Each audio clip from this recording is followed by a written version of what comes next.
ಒಂದು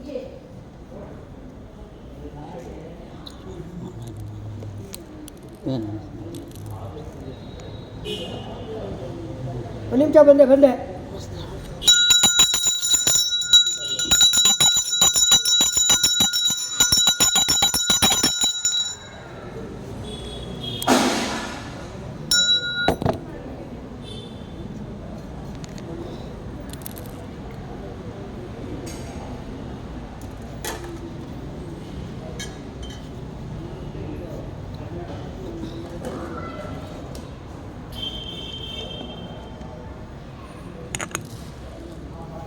ಶ್ರೀ ಗುರುಭ್ಯೋ ನಮಃ.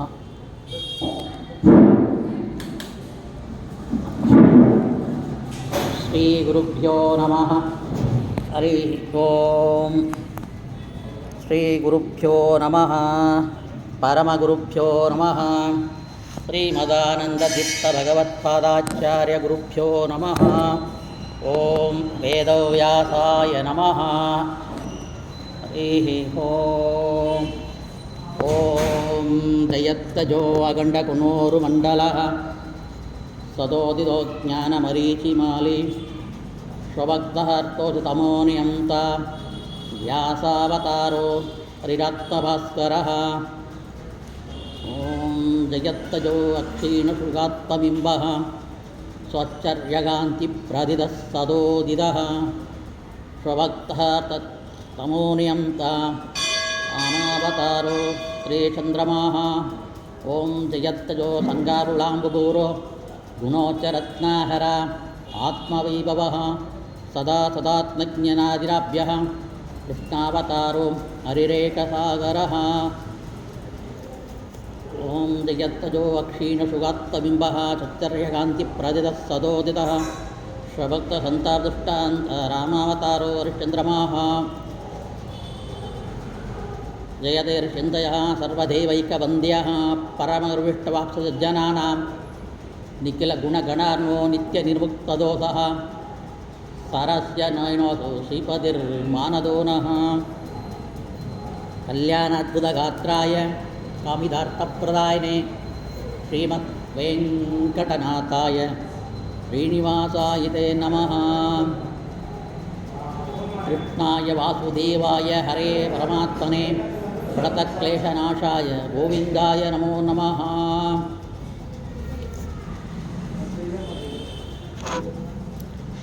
ಧ್ರುವಾದಿತ್ವಾಂತರವೇ ವಿಷ್ಣವೇಂದೀವರೇಂದವೇ ಶ್ರೀರಾಘವೇಂದ್ರಗುರುವೇ ನಮೋ ಅತ್ಯಂತದಯಾಳವೇ ಪೂಜ್ಯಾಯ ರಾಘವೇಂದ್ರಾಯ ಸತ್ಯಧರ್ಮರತಾಯ ಚ ವದತಾಂ ಕಲ್ಪವೃಕ್ಷಾಯ ನಮತಾಂ ಕಾಮಧೇನವೇ ಹನುಮಧ್ವಾಂತರರಾಮಕೃಷ್ಣವೇದಾಸ್ಲಕ್ಷ್ಮೀ ಹಯಗ್ರೀವಾಯ ನಮಃ. ಹಯಗ್ರೀವೇದಿ ಯೋ ವದೇ ತತ್ಯ ನಿಸರತೆ ವಾಣಿ ಜಗ್ನುಕನ್ಯಾ ಪ್ರವಾಹವತ್. ಮೂಕೋಪಿ ಯತ್ಪ್ರಸಾದೇನ ಮುಕುಂದಶಯನಾಯತೆ ರಾಜರಾಜಾಯಿತೆ ರಿಕ್ತೋ ರಾಘವೇಂದ್ರಂ ತಮಾಶ್ರಯೇ. ಆಪಾದಮೌಲಿಪರ್ಯಂతం ಗುರುಣಾಂ ಆಕೃತಿ ಸ್ಮರೇತ್ ತೇನ ವಿಘ್ನಾಃ ಪ್ರಣಶ್ಯಂತಿ ಸಿದ್ಧಂ ಚಿತ್ತಮನೋರಥಾಃ. ಓಂ ಜನ್ಮಾದ್ಯಸ್ಯ ಯತೋನ್ವಯಾದಿತರತಶ್ಚಾರ್ಥೇಷು ವಿಘ್ನೇಶ್ವರಾಟ್ ತೇನೇ ಬ್ರಹ್ಮಹೃದಾಯ ಆದಿಕವಯೇ ಮುಖ್ಯಂತಯಂ ಸೂರಯಃ ತೇಜೋ ವಾರಿಮೃತಾಂ ಯಥಾ ವಿನಿಮಯೋ ಯತ್ರ ವಿಸರ್ಗೋ ಮೃಷಾ ಧಾಮ್ನಾ ಸ್ವೇನ ಸದಾ ನಿರಸ್ತಗುಗಹಂ ಸತ್ಯಂ ಪರಂ ಧೀಮಹಿ. ಯಂ ಪ್ರವದ್ರಂತ ಮನುಪೇತ ಅಪೇತಕೃತ್ಯಂ ದ್ವೈಪಾಯನೋ ವಿರಗಕಾತರ ಆಜುಹಾವ ಪುತ್ರೇತಿ ತನ್ಮಯತಯಾ ನೇದುಸ್तं ಸರ್ವಭೂತಹೃದಯಂ ಮುನಿಮಾನತೋಸ್ಮಿ. ಸೃಷ್ಟಿಸ್ಥಿತ್ಯಪ್ಯಯೇಹ ನಿಯತಿದೃಶಿತಮೋ ಬಂಧಮೋಕ್ಷಾಚ್ಚ ಯಸ್ಮಾತ್ ಅಸ್ಯ ಶ್ರೀಬ್ರಹ್ಮರುದ್ರಪ್ರಭೃತಿಸುರನರತ್ ದ್ವಿಶತತ್ಪ್ರಕಾತ್ಮಕಸ್ಯ ವಿಷ್ಣೋರ್ವ್ಯಸ್ತಾಃ ಸಮಸ್ತಾಃ ಸಕಲಗುಣನಿಧಿ ಸರ್ವದೋಷವ್ಯಪೇದಃ ಪೂರ್ಣಾನಂದ ಯೋ ಅವ್ಯಯೋ ಯೋ ಗುರುರವಿವರಮಚ್ಚಿಂತಯೇಂತಂ ಹಾಂತಂ ನಿಕಮಕಲ್ಪತರೋರ್ಗಲಿತಂ ಫಲಂ ಸುಖಮುಖಾದಮೃತಧ್ರುವಸಂಯುತಂ ಪಿಬತ ಭಾಗವತಂ ರಸಮಾಲಯಂ ಮುಹುರಕೋ ರಸಿಕಾ ಭುವಿ ಭಾವುಕಾಃ. ನಾರಾಯಣಂ ನಮಸ್ಕೃತಂ ಚ ನರಂ ಚೈವ ನರೋತ್ವಂ ದೇವೀಂ ಸರಸ್ವತಿಂ ವ್ಯಾಸಂ ತದೋ ಗ್ರಂಥಮುದೀರಯೇತ್. ಶ್ರೀ ಗುರುಭ್ಯೋ ನಮಃ. ಹರಿ ಓಂ.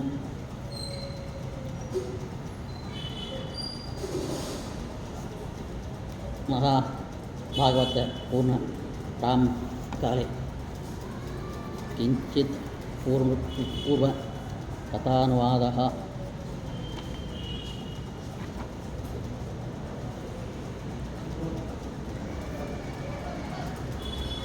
ಭರತ ರಾಜನು ತಂದೆಯ ಅಪ್ಪನೆಯಂತೆ ಈ ಧರ್ಮದಿಂದ ರಾಜ್ಯ ಪರಿಪಾಲನೆ ಮಾಡುತ್ತಿದ್ದ. ಪಂಚಜನಿ ಎಂಬುದನ್ನು ಮದ ಮಾಡಿಕೊಂಡು ಅವನ ಸಂತತಿಗಳು ಬೆಳೆಸುವ ವಿಧಾನವನ್ನು ನೋಡಿದೆವು. ಭರತನು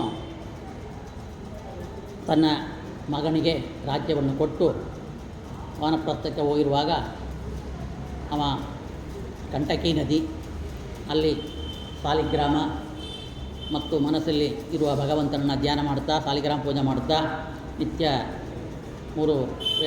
ಮೂರು ಕಾಲವೂ ಕೂಡ ಸಂಧ್ಯಾ ಕಾಲದಲ್ಲಿ ಕೂಡ ಅವ ಸ್ನಾನವನ್ನು ಮಾಡಿ ಜಪದ್ವಾನುಷ್ಠಾನ ಮಾಡ್ತಾ ಇರುವ ಕಾಲಕ್ಕೆ ಒಂದು ಜಿಂಕೆ, ಗರ್ಭಿಣಿ ಜಿಂಕೆ, ಆ ಗರ್ಭಿಣಿ ಜಿಂಕೆನ ಸಿಂಹ ಬೆನ್ನಿಟ್ಕೊಂಡು ಬರುವಾಗ ಅದು ಹಾರಿ ನೀರಲ್ಲಿ ಬೀಳುತ್ತೆ. ಅಲ್ಲೇ ಗರ್ಭ ಆಗಿದೆ. ಆ ಹೆಣ್ಣು ಜಿಂಕೆ ಕತ್ತೋಯಿತು. ಆ ಹೆಣ್ಣು ಜಿಂಕೆಯಿಂದ ಬಂದಿರುವ ಆ ಪುಟ್ಟ ಮರಿ ಜಿಂಕೆಯನ್ನು ಅವ ಪಾಲನೆ ಪೋಷಣೆ ಎಲ್ಲ ಮಾಡ್ತಾಯಿದ್ದಾನ. ಸಾಯುವ ಕಾಲ ಬಂದಿದೆ. ಆವಾಗ ಆ ಜಿಂಕೆಯನ್ನು ಸ್ಮರಣೆ ಮಾಡಿಕೊಂಡು ಸಾಯ್ತಾನ. ಅವನಿಗೂ ಜಿಂಕೆ ಜನ್ಮ ಬಂತು. ಆಮೇಲೆ ಎಂಥ ತಪ್ಪು ಮಾಡಿದೆ ಅಂತೇಳಿ ಅವನಿಗೆ ಪೂರ್ವ ಜನ್ಮದ ಸಂಸ್ಕಾರ ತುಂಬ ಇರೋದ್ರಿಂದ, ಭಕ್ತನ ಇರೋದ್ರಿಂದ ಆ ಸಂಸ್ಕಾರದಿಂದ ತಪ್ಪು ಮಾಡಿದ್ದನ್ನು ಅರಿವಾಗುತ್ತೆ ಅವನಿಗೆ. ಆಮೇಲೆ ಈ ಪ್ರಾಣಿ ಜನ್ಮವನ್ನು ಕಳಿಬೇಕು ಅಂತೇಳಿ ಇತರ ಪ್ರಾಣಿಗಳ ಜೊತೆಯಲ್ಲಿ ಸಂಘವನ್ನು ಮಾಡದೆ ಹರಿಚಿಂತೆಯಲ್ಲಿ ಆ ಜಿಂಕೆ ಕಾಳೆ ಕಳೆಯುತ್ತೆ. ಮರಣವನ್ನು ಹೊಂದುತ್ತೆ ಆ ಜಿಂಕೆ. ಆ ಜಿಂಕೆ ಬ್ರಾಹ್ಮಣ ಜನ್ಮವನ್ನು ಎತ್ತಿ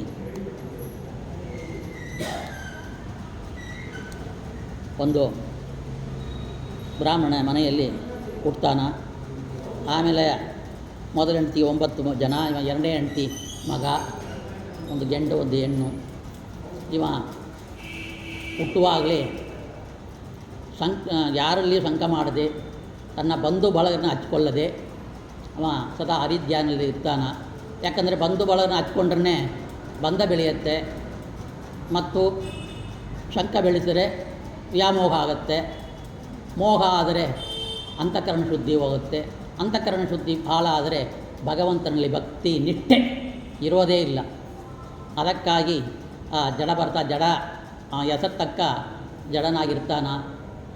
ಅವನಿಗೆ ವೇದ ವಿದ್ಯೆ ತಂದೆ ಹೇಳ್ಕೊಟ್ರೂ ಕೂಡ ವಿದ್ಯೆ ಹತ್ತಿಲ್ಲ ತಲೆಗೆ, ತಪ್ಪಾಗಿ ಹೇಳ್ತಾನ. ಅದನ್ನು ನೋಡಿದ ತಂದೆ ಇವನ ಸ್ಮರಣೆಯಲ್ಲೇ ಏನು ಗತಿ ಆಗತ್ತೋ ಇವನಿಗೆ ಹಾಗಂತೇಳಿ ಮರಣವನ್ನು ಹೊಂದಿದ್ದಾನ. ಇವನ ಯಾತಕ್ಕೂ ಪ್ರಯೋಜನ ಇಲ್ಲ ಹಾಗಂತೇಳಿ ಮನೆ ಬಿಟ್ಟು ಓಡಿಸ್ತಾರೆ. ನಾನು ಅದಕ್ಕೆ ಕಾಯ್ತಾ ಇದ್ದೆ ಅಂತೇಳಿ ಅವನ ಮನಸ್ಸಲ್ಲಿ ಸುಮ್ಮನೆ ಮಾಡಿಕೊಂಡು ಮನೆ ಬಿಟ್ಟು ಹೋಗಿದ್ದಾನ. ಮನೆ ಬಿಟ್ಟು ಈ ಹೋಗುವ ಕಾಲಕ್ಕೆ ಒಂದು ಘಟನೆ ಆಗಿದೆ. ಒಂದು ಅಡವಿಯಲ್ಲಿ ಶೂದ್ರ ಅವ ತನಗೆ ಮಕ್ಕಳಿಲ್ಲ ಹಾಗಂತೇಳಿ ಹೊರಗವನಲ್ಲಿದೆ. ಅವ ಆಲೋಚನೆ ಮಾಡ್ತಾನೆ, ಈ ಊರು ದೇವತೆ ಕಾಳಿ, ಆ ಕಾಳಿಗೆ ನಾವು ಬಲಿಯನ್ನು ಕೊಟ್ಟರೆ ನಮಗೆ ಪುತ್ರ ಸಂತಾನವಾಕ್ಯ ಆಗುತ್ತೆ ಅಂತೇಳಿ ಏನು ಮಾಡ್ತಾನೆ, ಒಬ್ಬನ ಕರ್ಕೊಂಡ್ಬಂದು ಕೂಡ ಹಾಕಿ ಅವನ ಕಟ್ಟಿ ಹಾಕ್ತಾನೆ. ದೈವವಶಾತ್ತು ಆ ವ್ಯಕ್ತಿ ತಪ್ಪಿಸ್ಕೊಂಡು ಹೋಗ್ತಾನೆ. ಇವ ಅಪ್ಪಣೆ ಮಾಡ್ತಾನೆ ತಮ್ಮ ಕೆಲಸದವರಿಗೆ. ಆ ರೀತಿಯಲ್ಲಿ ಹೋಗಿ ಹುಡುಕುವಾಗ ಇವ ಕೂತ್ಕೊಂಡಿರ್ತಾನೆ ಭಗವಂತನ ಧ್ಯಾನದಲ್ಲಿ. ಇವನ ಕರ್ಕೊಂಡು ಬಂದು ಕಾಲಿಗೆ ಬಲಿ ಕೊಡೋಕ್ಕೆ ಸಿದ್ಧವಾಗ್ತಾರೆ. ಬಲಿ ಕೊಡುವುದಕ್ಕೆ ಮುಂಚೆ ಏನೇನು ವಿಧಿವಿಧಾನಗಳಿದೆಯೋ ಅಷ್ಟನ್ನು ಕೂಡ ಅವರು ಮಾಡ್ತಾರೆ. ಇವ ಎಲ್ಲವೂ ಪರಮಾತ್ಮನ ಇಚ್ಛೆಯಿಂದೇ ಪ್ರತಿಯೊಂದು ನಡೆಯುತ್ತಾ ಇದೆ. ಪರಮಾತ್ಮನ ಬಿಟ್ಟರು ಬೇರೆ ಯಾವ ಕರ್ಮಗಳು ಸ್ವತಂತ್ರವಾಗಿ ಯಾರು ಮಾಡೋದಿಲ್ಲ ಅಂಥೇಳಿ ಭರತ ಚಕ್ರವರ್ತಿಯಾಗಿರುವಾಗೇ ಕೇಳಿರೋದು. ತಂದೆಯಲ್ಲಿ ಅದೇ ಕೇಳಿದ್ದಾನೆ.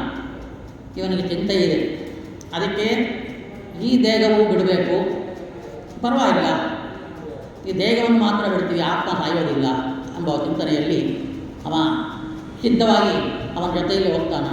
ಸ್ನಾನ ಮಾಡ್ತಾನೆ, ಮಾಡಿಸ್ಕೊತಾನ, ಬೊಟ್ಟು ಹಚ್ತಾನೆ, ಕುಂಕುಮ ಹಚ್ತಾರೆ, ಹಾರ ಹಾಕ್ತಾರೆ, ಎಲ್ಲವನ್ನು ಅವ ಸುಮ್ಮನೆ ಏನು ಕಡಿಯದೆ ಮಾಡ್ತಾನೆ.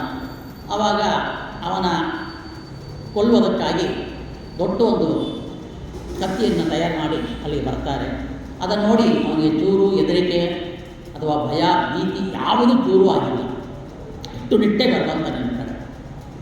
ಅವನ ಕೊಳ್ಳುವುದಕ್ಕಾಗಿ ತಲೆಯನ್ನು ಕಡಿಯೋಕ್ಕೆ ಅವರು ಮೇಲಿಂದ ತಲೆ ಮೇಲೆ ಆ ಕತ್ತಿಯನ್ನು ಹಾಕ್ತಾರೆ. ಕತ್ತಿಯನ್ನು ಒಯ್ಯುವಾಗ ಕಾಳಿ ದೇವಿ ಆ ಶಿಲಾಯಿಂದ ಘೋರವಾದ ರೂಪ ತಾಳಿ ರುಂಡಮಾಳೆಯನ್ನು ಹಾಕ್ಕೊಂಡು ಉಗ್ರದಿಂದ ನಾಲಿಗೆಯನ್ನು ಬಾಯಿಂದ ಹೊರಡಾಕ್ತಾ ಘೋರವಾಗಿ ಶಬ್ದ ಮಾಡ್ತಾ ಆ ಕಾಳಿದೇವ ಉದ್ಭವ ಆಗಿದ್ದಾಳೆ. ಇವ ಸುಮ್ಮನೆ ಇರ್ತಾನೆ. ಆವಾಗ ಆ ಶೂದ್ರನನ್ನು ಮತ್ತು ಅವನ ಕೆಲಸದವ್ರನ್ನ ಎಲ್ಲರನ್ನೂ ಕೂಡ ಆ ಕಾಳಿದೇವಿ ತಲೆಯನ್ನು ಕಡ್ದಾಕಿ ಆ ರಕ್ತವನ್ನು ಹೀರಿ ಕುಡಿತಾಳೆ. ಘೋರವಾಗಿ ಶಬ್ದ ಮಾಡ್ತಾನೆ.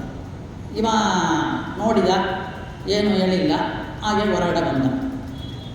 ಈ ರೀತಿಯಲ್ಲಿ ಬರುವಾಗ ನಾವು ಹೇಳಿದಂತೆ ಈ ರಾಜಭೃತ್ಯರು ರಘುಗುಣ ರಾಜ ಅಂತ, ಆ ರಘುಗಣ ರಾಜ ಒಂದು ಪಲ್ಲಕ್ಕಿಯಲ್ಲಿ ಬರ್ತಾ ಇರ್ತಾನೆ. ಈ ಪಲ್ಲಕ್ಕಿಯನ್ನು ಹೊರಿತಾ ಇರೋರು ಈ ದಾರಿಯಲ್ಲಿ ಈ ಬ್ರಾಹ್ಮಣ ನೋಡಿದ್ದಾರೆ, ಜಡಭರತನನ್ನು. ದಟ್ಟಪುಟ್ಟವಾಗಿದ್ದಾನ, ರಾಜನ ಪಲ್ಲಕ್ಕಿಯನ್ನು ಹೊರಿಯೋಕ್ಕೆ ಇವನ ಉಪಯೋಗ ಮಾಡಿಕೊಳ್ಬೋದು ಅಂತೇಳಿ ಅವನ ಕರ್ಕೊಂಡ್ಬಂದು ಆ ಪಲ್ಲಕ್ಕಿಯ ಹೊರಿ ಅಂತೇಳಿ ಅವನ ಹೊರೆಯಕ್ಕೆ ಬಿಡ್ತಾರೆ. ಅವನು ಏನು ಹೇಳದೆ ಆ ಪಲ್ಲಕ್ಕಿಯನ್ನು ಹೊರಿತಾ ಇರ್ತಾನೆ. ಪಲ್ಲಕ್ಕಿಯನ್ನು ಎತ್ತಿ ಅವನು ನಡೆಯುವಾಗ ಸ್ವಲ್ಪ ಹಳ್ಳ ಬಿಡ್ತಾ ಇರುತ್ತೆ, ಕ್ರಿಮಿಕೀಟಗಳು ಬೇರೆ ಯಾವ ಪ್ರಾಣಿಗಳು ಸಾಯಬಾರ್ದು ಅಂತೇಳಿ ಅವನು ಸ್ವಲ್ಪ ಹಿಂದೆ ಮುಂದೆ ಸ್ವಲ್ಪ ಜಂಪ್ ಮಾಡೋದು, ಈ ರೀತಿಯಲ್ಲಿ ಹೋಗ್ತಾ ಇರ್ತಾನೆ. ಇದನ್ನು ನೋಡಿದ ರಾಜ ಭೃತ್ಯರನ್ನು ಬೈತಾನೆ. ಕೆಲಸಗಾರರೇ, ನೀವೇನು ಇಂಥ ರೀತಿಯಲ್ಲಿ ಪಲ್ಲಕ್ಕಿನ ಎತ್ತಾ ಇದ್ದೀರಿ ಹಾಗಂತೇಳಿ ಬೈತಾರೆ. ಆವಾಗ ನಾವು ಸರಿಯಾಗಿ ಪಲ್ಲಕ್ಕಿನ ಹೊರಿತಾ ಇದ್ದೀವಿ, ಆದರೆ ಈ ಹೊಸ್ತಾಗಿ ಬಂದಿರೋನು ಏನು ಅವನಿಗೆ ಭಾರ ಎತ್ತಕ್ಕಾಗಿಲ್ಲವೋ ಏನೋ ಗೊತ್ತಿಲ್ಲ, ಅವನು ಸರಿಯಾಗಿ ನಡೆದಿಲ್ಲ, ಅವನು ಒಬ್ಬ ತಪ್ಪು ಮಾಡಿದ್ದಕ್ಕೆ ನೀವು ನಮ್ಮ ಬೈತಾ ಇದ್ದೀರಿ, ಅವನ ಕೇಳಿದ್ದಾರೆ. ಅವ ತುಂಬ ಕಿಂಡಲಾಗಿ ಮಾತಾಡ್ತಾನೆ. ಏನಪ್ಪ ಕಷ್ಟಪಟ್ಟನಾಗಿದ್ದೀಯೇ, ನೀನು ಪಲ್ಲಕ್ಕಿನ ಹೊರೆಯೋಕ್ಕಾಗಿಲ್ವಾ ಹಾಗಂತೇಳಿ ಅವನು ಬೈತಾ ಇದ್ದಾನೆ. ಆವಾಗ ಇಲ್ಲ ಅಪ್ಪ, ನೀನು ಬಹಳ ಕರುಗಳಾಗಿದ್ದಿ, ಸಣ್ಣನಾಗಿದ್ದಿ, ದೀರ್ಘ ದಾರಿಯಲ್ಲಿ ನೀನೊಬ್ಬನೇ ಪಲ್ಲಕ್ಕಿನ ಹೊತ್ತು ಬಹಳ ಬಳಲಿ ಸೋತು ಕೊರಗಿದ್ದಿ ಹಾಗಂತೇಳಿ ಹೇಳ್ತಾನೆ. ಫಸ್ಟು ನೀನು ಸಣ್ಣನಾಗಿದ್ದೀಯೋ ಏನೋ, ನಿನ್ನಿಂದ ಭಾರ ಎತ್ತಕ್ಕಾಗಿಲ್ಲ, ಯಾಕಂದರೆ ಮೈ ಪುಸ್ತಕ ಚೆನ್ನಾಗಿದ್ದಾನೆ, ಅದು ಕೂಡ ಸಣ್ಣವನಾಗಿದ್ದಿಂದ ಅವನು ಕಿಂಡಲ್ ಮಾಡ್ತಾ ಇದ್ದಾನೆ. ಯಾಕಂದರೆ ಭಾರ ಹೊರಿತಾ ಇದ್ದಾನ, ಚೆನ್ನಾಗಿ ದಟ್ಟಪುಟ್ಟವಾಗಿದ್ದಾನ, ಹೊರಿಬೇಕು, ಆದರೆ ಸಣ್ಣವನಾಗಿದ್ದಿ, ನಿನಗೆ ತುಂಬ ಸಣ್ಣ, ನೀನು ಆ ಥರ ಅಸ್ಥಿ ಪಂಚರ ಥರ ಕಾಣ್ತಾ ಇದ್ದಿ ಹಾಗಂತೇಳಿ ಬೈತಾನೆ. ಹಾಸ್ಯ ಮಾಡಿದರೂ ಕೂಡ ಹೆಜ್ಜೆ ಆಗುತ್ತಾ ಹೋಗ್ತಾ ಇದ್ದಾನೆ.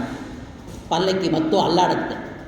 ಕುಪಿತನಾದ ರಾಜ ಕೋಪ ಬಂದು, ಲೇ ನಿನ್ನ ಬದುಕಿದ್ದರೂ ಸತ್ತವನಂತೆಯ, ನಾನು ರಾಜನೆಂಬುದನ್ನು ಗಮನಿಸದೆ ಈ ತುಚ್ಚಾರ ಮಾಡಿದ್ದಿ, ಯಮನಂತೆ ನಿನ್ನ ಶಿಕ್ಷೆ ಮಾಡಿಬಿಡ್ತೀನಿ ಹಾಗಂತೇಳಿ ಕೋಪದಿಂದ ಬೈತಾ ಇದ್ದಾನ. ಅದಕ್ಕೆ ಭರತ ಚಕ್ರವರ್ತಿ ಹೇಳ್ತಾ ಇದ್ದಾನ,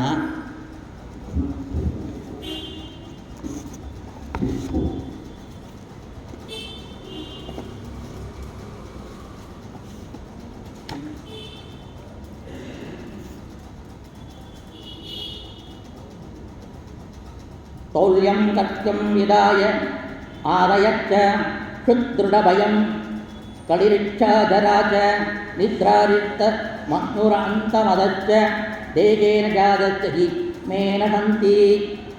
ಹಾಗಂತೇಳಿ ಬ್ರಾಹ್ಮಣ ಹೇಳ್ತಾ ಇದ್ದಾನೆ. ಏನು ಅರ್ಥ ಅಂದರೆ ತದೋಯಂ ವ್ಯಕ್ತ ಮಪಿವೃಳಬ್ಧಂ ಭರ್ತುವು ಸಮೇಷ್ಯಾತ್ ಯದಿ ವೀರಭಾರಃ ಕಂದುರ್ಯತಿ ಚಾದಧಿ ಗಮ್ಯಮತ್ವಾ ಪೀವೇತಿ ಚಾಸೌ ನ ವಿಧ ಪ್ರಸಾದಃ.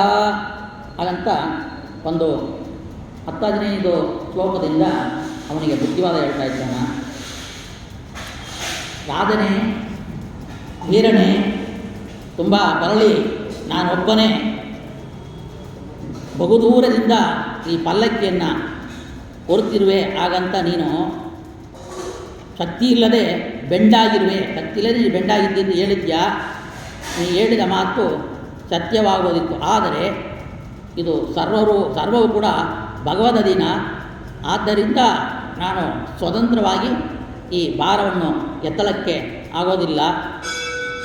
ಸೇರಬೇಕಾದ ಸ್ಥಳವೂ ಕೂಡ ಸ್ವತಂತ್ರವಾಗಿಲ್ಲ. ಸ್ವತಂತ್ರನಾದ ಪರಮಾತ್ಮನ ಪ್ರೇರಣೆಯಂತೆ ಸರ್ವವು ನಡೀತಾ ಇದೆ. ಈ ಭಾರಾದಿಗಳ ಮಿಥ್ಯೆ ಎಂದು ಅಭಿಪ್ರಾಯ ಇಲ್ಲ. ಭಾರ ಎತ್ತಾ ಇದ್ದೀನಿ, ಆ ಭಾರ ಎತ್ತೋದು ಮಿಥ್ಯೆ, ಅಸತ್ಯ ಅಂತಿಲ್ಲ. ಭರ್ತಾಹಂ ಬ್ರಿಯಮಾನೋ ವಿಭರ್ತಿ. ಹಾಗಂತೇಳಿ ಒಂದು ಮಂತ್ರವನ್ನು, ಶ್ರುತಿ ವಾಕ್ಯವನ್ನು ಹೇಳುವಾಗ ಇವ ತಂದೆಯಿಂದ ವೇದ ಕಳ್ತಿದ್ದಾನೆ. ಅದಕ್ಕೆ ಅದೊಂದು ಪ್ರಮಾಣವಾಗಿ ಕೊಡ್ತಾನೆ.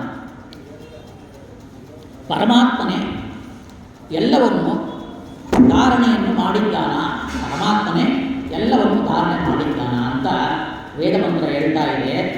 ಆ ರೀತಿಯಲ್ಲಿ ಈ ಪಲ್ಲಕ್ಕಿ ಏನಿದೆಯೋ ಅದು ಭೂಮಿಯ ಎತ್ತುತ್ತಾ ಇದೆ. ಆ ಭೂಮಿಯನ್ನು ಎತ್ತಿರುವನು ಬರುವಂತ ಮತ್ತು ಅನಂತ ರೀತಿಯಲ್ಲಿ ಹೇಳ್ತಾ ಇದ್ದಾನ. ಪಂಚಭೂತಗಳಲ್ಲಿಯೂ ಕೂಡ ಭಗವಂತ ಇದ್ದು ನಮ್ಮ ಒಳಗಡೆಯಿಂದ ಅವನೇ ಎತ್ಕೊಂಡಿರ್ತಾನ. ಜೀವ ಧರ್ಮಕಲ್ಲ, ದಪ್ಪ, ಸಣ್ಣ, ಕೊರಗು, ಹಸಿವೆ, ಬಾಯಾರಿಕೆ, ಭಯ, ಜಗಳ, ಆಶೆ, ಮುಪ್ಪು, ನಿದ್ರೆ, ಅಲಸ್ಯ, ಕೋಪ, ಅಹಂಕಾರ ಇವೆಲ್ಲವೂ ಕೂಡ ದೇಹದಲ್ಲಿ ಅಭಿಮಾನವುಳ್ಳವರಿಗೆ ಇರ್ತಾ ಇದೆ. ದೇಹ ಅಭಿಮಾನ ಇಲ್ಲದ ನನಗೆ ಇವು ಯಾವುದೂ ಇಲ್ಲ. ಏನರ್ಥ? ನೀನು ತುಂಬ ಕರಿಯೋಯ್ತ್ಯಾ, ನಿನ್ನದೇ ಎತ್ತಕ್ಕಾಗಿಲ್ಲ ಹಾಗಂತ ಹೇಳಿದ್ಯಾ. ಈ ದಪ್ಪ ಸಣ್ಣ ಏನೇನು ಹೇಳಿದ್ಯೋ ಅಷ್ಟು ಕೂಡ ದೇಹ ಅಭಿಮಾನಿ ಇದ್ದರೆ ಕೋಪ ಬರುತ್ತೆ. ಬೆಳ್ಳಗಿದ್ದರೆ ಬೆಳ್ಳಗೆ ಚೆನ್ನಾಗಿದ್ದಾನಂದರೆ ಖುಷಿ ಆಗುತ್ತೆ. ಕಪ್ಪಾಗಿದ್ದಿ, ಸಣ್ಣಗಾಗಿದ್ದಿ, ನಿನ್ನ ದೇಹ ತುಂಬ ದಪ್ಪ, ಆನಮರಿ ಥರ ಇದ್ದಿ ಅಂತ ಯಾರು ಹೇಳಿಬಿಟ್ರೆ ಅವ್ರಿಗೆ ಕೋಪ ಬರುತ್ತೆ. ಯಾಕಂದರೆ ಅವರಿಗೆ ಆ ದೇಹದ ಮೇಲೆ ಅಭಿಮಾನ ಇದೆ. ಆದರೆ ಈ ದೇಹ ಕಪ್ಪು, ಬಿಳಿ, ಸಣ್ಣ, ಉದ್ದ ಇದ್ದಾನ, ಕುಳ್ಳಕ್ಕೆ ಇದ್ದಾನ, ಭಾರಿ ಮೈ ಕಟ್ಟು, ಅದು ಏನೇ ಇರಲಿ ಅಭಿಮಾನ ದೇಹದ ಮೇಲೆ ಇಲ್ಲ ಅಂತ ಇಟ್ಕೊಳ್ಳಿ. ಅವ್ರು ಏನು ಹೇಳಿದ್ರು ಅದನ್ನು ಈ ಕಿವಿಯಲ್ಲಿ ತಗೊಂಡು ಈ ಕಿವಿಯಲ್ಲಿ ಬಿಟ್ಟು ಅವ ಮುಂದುವರಿತಾನೆ. ನೀನು ಹೇಳಿದಿ ದೇಹಾಭಿಮಾನಿ ಉಳ್ಳವರಿಗೆ ಬೇಕಾದ್ರೆ ಕೋಪ ಬರೋದು, ನನಗೆ ಯಾವ ಚಿಂತೆ ಇಲ್ಲ, ಕೋಪವೂ ಇಲ್ಲ. ಯಾಕಂದರೆ ದೇಹಾಭಿಮಾನಿ ಬಿಟ್ಟವನಾಗಿದ್ದೀನಿ. ಹಾಗಂತೇಳಿ ಅವನಿಗೆ ಹೇಳ್ತಾ ಇದ್ದಾನ. ಜೀವ ಅನುರೂಪ, ಅದರಲ್ಲಿ ಪರಮಾತ್ಮ ಪರಮಾನುರೂಪವಾಗಿದ್ದಾನ. ಆಗಿರುವಾಗ ಈ ಅನುರೂಪವಾದ ದೇಹ ನಿನಗೂ ನನಗೂ ಬ್ರಹ್ಮಾದಿ ದೇವತೆಗಳು ಕ್ರಿಮಿಕೀಟ ಏನಿದೆಯೋ ಅಷ್ಟು ಕ್ರಿಮಿಕೀಟ ಪ್ರಾಣಿಗಳಿಗೂ ಕೂಡ ಅನುರೂಪ. ಕುದುರೆ ಬಾಲವನ್ನು ತುದಿಯಲ್ಲಿ ಅತ್ಯಂತ ಸಣ್ಣ ಪ್ರಮಾಣದಲ್ಲಿ ತಗೊಂಡು ಅದನ್ನು 100 ಭಾಗ ಮಾಡಿ ಮತ್ತು ಅದನ್ನು ಒಂದನ್ನು ತಗೊಂಡು ಅದನ್ನು 1000 ಭಾಗವಾಗಿ ಮಾಡಿದರೆ, 1000 ಭಾಗ ಮಾಡಿದರೆ ಎಷ್ಟು ಅನುರೂಪ ಬರುತ್ತೋ ಕಣ್ಣಿಗೆ ಅದು ಕಾಣೋದಿಲ್ಲ. ಅಷ್ಟು ಅನುರೂಪ ಜೀವ. ಅಷ್ಟು ಅನುರೂಪ ಜೀವಕ್ಕೆ ನೀನು ಸಣ್ಣಗಿದೆ, ದಪ್ಪಗಿದೆ, ಹೀಗಿದೆ, ಹಾಗಿದೆ ಅಂತ ಅದನ್ನು ಹೇಳೋಕ್ಕಾಗತ್ತಾ? ನೀ ದೇಹವನ್ನು ಮಾತ್ರ ಹೇಳಿದಿ. ಆ ಜೀವನಿಗೆ ಒಂದೇ ರೀತಿಯಲ್ಲಿ ಇರೋದ್ರಿಂದ ಅದನ್ನು ನೀನೇನು ಕರೆದರೂ ಅದು ಆಗೋದಿಲ್ಲ. ಹಾಗಂತೇಳಿ ಅವನಿಗೆ ವ್ಯಾಖ್ಯಾನವನ್ನು ಕೊಡ್ತಾ ಇದ್ದಾನ. ಈ ದೇಹವು ಕೂಡ ಪ್ರಾಣ ಸಂಯೋಗದಿಂದ ಚೇಷ್ಟೆ ಮಾಡುವುದರಿಂದ ಜೀವತ್ ಅಂತೇಳಿ ಹೆಸರದಕ್ಕೆ. ದುಃಖ ಸಂಬಂಧ ಇರೋದ್ರಿಂದ ಅಥವಾ ಪ್ರಾಣ ಸಂಬಂಧ ಇಲ್ಲದಿರುವಾಗ ಸುಖ ದುಃಖ ರಹಿತವಾಗಿರುವ ಕಾರಣ ಮೃದು ಹಾಗಂತ ಹೆಸರು. ಎಣ ಅಂತ ಹೇಳ್ತಾರೆ. ನಾನು ರಾಜನು, ನೀನು ನೃತ್ಯ ನನ್ನ ಸೇವೆ ಮಾಡಬೇಕು ಅಂತೇಳಿ ನೀನು ಜೋರು ಮಾಡ್ತಾ ಇದ್ದೆ. ಆದರೆ ಶ್ರೀಹರಿಯೇ ಎಲ್ಲರಿಗೂ ಸ್ವಾಮಿ ಹಾಗಂತೇಳಿ ಹೇಳ್ತಾ ಇದ್ದಾನ. ಮತ್ತು ಶ್ರೀ ಹರಿ ಇಲ್ಲ ಅಂತಿದ್ರೆ ಸರ್ವದಾ ಸ್ವಾಮಿತ್ವ ಯಾರಿಗೂ ಬರೋದಿಲ್ಲ, ಎಲ್ಲರಿಗೂ ಸ್ವಾಮಿತ್ವ ಬರೋಕ್ಕೆ ಸಾಧ್ಯವೂ ಇಲ್ಲ. ಹಾಗಂತೇಳಿ ಪರಮಾತ್ಮನ ಒಂದು ಸ್ವಾಮಿತ್ವವನ್ನು ಅವನೇ ಸ್ವಾಮಿ ಅಂತೇಳಿ ಅನಂತ ರೀತಿಯಲ್ಲಿ ಕೂಡ ಅವನಿಗೆ ಬುದ್ಧಿವಾದ ಹೇಳ್ತಾ ಇದ್ದಾನ. ಸ್ವಾಭಿಕವಾಗಿ ತಪ್ಪ ಕೊಂಡರೂ ಕೂಡ ಅಂಥವನಿಗೆ ಶಿಕ್ಷೆಯಿಂದ ಏನೂ ಆಗುವುದಿಲ್ಲ. ನೀನು ದೇಹಕ್ಕೆ ಶಿಕ್ಷೆ ಕೊಡ್ಬೋದು, ದಂಡಿಸ್ತೀನಿ ಅಂತ ಹೇಳಿದಿ, ಅದು ದೇಹಕ್ಕೆ ಶಿಕ್ಷೆ ಕೊಡ್ಬೋದು, ಜೀವಕ್ಕೆ ಶಿಕ್ಷೆ ಕೊಡೋಕ್ಕಾಗತ್ತಾ? ಭಗವಂತ ಏನು ಹೇಳಿದ್ದಾನ, ಈ ಜೀವ ಅತ್ಯಂತ ಸೂಕ್ಷ್ಮವಾದದ್ದು, ಅದನ್ನು ನೀರಿಂದ ಕರುಷಕ್ಕಾಗೋದಿಲ್ಲ, ಬೆಂಕಿಯಿಂದ ಸುಡೋಕ್ಕಾಗೋದಿಲ್ಲ, ಯಾವ ಹತ್ರ ಆಯುಧದಿಂದ ಅವನು ಕೊಳ್ಳಕ್ಕಾಗೋದಿಲ್ಲ ಅಂತ ಅನಂತ ರೀತಿಯಲ್ಲಿ ಹೇಳಿದ್ದಾನೆ. ಅದನ್ನೇ ಇಲ್ಲಿ ಹೇಳಿ ನೀನು ಏನು ಮಾಡುವೆ ಜೀವನವನ್ನು, ಜೀವ ಸತ್ಯ, ಜೀವ ನಿರಂತರ ಅಂತೇಳಿ ಅನಂತ ರೀತಿಯಲ್ಲಿ ಹೇಳ್ತಾ ಇದ್ದಾನ. ಮತ್ತು ಶುಕಾಚಾರ್ಯರು ಹೇಳ್ತಾ ಇದ್ದಾರೆ, ಈ ಪ್ರಾರಬ್ಧ ಕರ್ಮವನ್ನು ಕಳೆಯಲು ಅದನ್ನು ಭೋಗಿಸಿದ್ದ ಭರತನು ಇಂದಿನಂತೆ ಈ ಪಲ್ಲಕ್ಕಿಯನ್ನು ಎತ್ಕೊಂಡಿದ್ದಾನ. ಅಹಂಕಾರ ಮಮಕಾರಗಳನ್ನು ಈ ಉಗಲಾಡಿಸತಕ್ಕ ಆ ಬ್ರಾಹ್ಮಣ ಮಾತನ್ನು ಕೇಳಿ ಆ ರಘುಗುಣ ಅವನ ಪಾದಕ್ಕೆರಗಿ ಗರ್ವವನ್ನು ಬಿಟ್ಟು ಅಪರಾಧವನ್ನು ಕ್ಷಮಿಸಬೇಕು ಅಂತ ಪ್ರಾರ್ಥನೆಯನ್ನು ಮಾಡ್ತಾ ಇದ್ದಾನ. ರಘುಗುಣ ರಾಜ ಹೇಳ್ತಾ ಇದ್ದಾನ ಯಾವ ರೀತಿಯಲ್ಲಿ ಅಂತಂದರೆ, ಕತ್ವಂ ನಿಗೂಢಶ್ಚರಪಿ ದ್ವಿಜಾನಾಂ ವಿವರ್ಷಸೂತ್ರಂ ಕತವೋ ಅವಧೂತಃ ಕಚ್ಚಾಪಿ ಕತ್ರಶ್ಚ ಇಗಾಪಿ ಕಸ್ಮಾತ್ ಕ್ಷಮಾಯ ನಚ್ಚೇದಸಿ ಅನೋತರುಕ್ಲಃ ನಾಹಂ ವಿಶಂಕೆ ಸುರರಾಜವಜ್ರಾನ್ನತ್ರ ಶೂಲಾನ್ನ ಯಮಶ್ಚ ದಂಡಾತ್ ನ ಅಗ್ನಿರ್ ಸೋಮ ನಿಲವಿತ್ತ ವಸ್ತ್ರಾತ್ ಚಂಕೇದೃಶಂ ಬ್ರಹ್ಮ ಕುಲಾವಮಾನಾತ್ ಹಾಗಂತೇಳಿ ಸುಮಾರು ಒಂದು 26 ಶ್ಲೋಕದಿಂದ ರಘುಗುಣ ರಾಜ ಅವನಲ್ಲಿ ಮಾತಾಡ್ತಾ ಇದ್ದಾನ. ಏನು ಅವನು ಹೇಳ್ತಾನಂದರೆ, ತಾವು ಯಾರಿಗೂ ಕೂಡ ಗೊತ್ತಾಗದಂತೆ ಸಂಚಾರವನ್ನು ಮಾಡ್ತಾ ಇದ್ದೀರಿ. ನೀವು ಯಾರು? ಜನಿವಾರವನ್ನು ಧರಿಸಿದ್ದೀರಿ. ನೀವು ಅವಧೂತರ, ಯೋಗಿಗಳ, ತಪಸ್ವಿಗಳ, ಯಾರು? ಯಾರ ಮಕ್ಕಳು ನೀವು? ಎಲ್ಲಿರುವಿರಿ? ಇಲ್ಲಿಗೆ ಬರಲು ಕಾರಣವೇನು? ಏನು ಇಲ್ಲಿ ಬರೋಕ್ಕೆ ಕಾರಣ? ನನಗೆ ಅನುಗ್ರಹ ಮಾಡಿ ಬರಬೇಕು. ಶುದ್ಧವಾದ ಕಪಿಲ ಮುನಿಗಳೇ ನೀವು. ಕಪಿಲ ಮುನಿಗೆ ದರ್ಶನಕ್ಕಾಗಿ ಹೋಗ್ತಾ ಇದ್ದಾರೆ. ಕಪಿಲ ಮುನಿಗಳು ನೀವೇ ಬಂದಿರೋ, ನೀವು ಯಾರು? ಮತ್ತು ಹೇಳ್ತಾ ಇದ್ದಾನ, ನಾನು ಇಂದ್ರದೇವರ ವಜ್ರಾಯುಧಕ್ಕಾಗಲಿ, ಶಿವನ ಶೂಲಕ್ಕಾಗಲಿ, ಯಮನ ದಂಡಕ್ಕಾಗಲಿ, ಅಜ್ಞಾದಿಗಳ ಅಸ್ತ್ರ ಯಾವುದೂ ಕೂಡ ಎದುರೋದಿಲ್ಲ. ಇಂದ್ರದೇವರ ಕೈಯಲ್ಲಿರುವ ವಜ್ರಾಯುಧ, ಶಿವನ ಕೈಯಲ್ಲಿರುವ ಶೂಲಾಯುಧ, ಅಗ್ನಿ ಕೈಯಲ್ಲಿರುವ ಯಮನಲ್ಲಿ ಕೈಯಲ್ಲಿರುವ ದಂಡ ಪಾಶ, ದೇವತೆಯ ಕೈಯಲ್ಲಿರುವ ಅಸ್ತ್ರ, ಇವು ಯಾವುದಕ್ಕೂ ಕೂಡ ನಾನು ಎದುರೋದಿಲ್ಲ. ನನಗೆ ಭಯ ಇಲ್ಲ.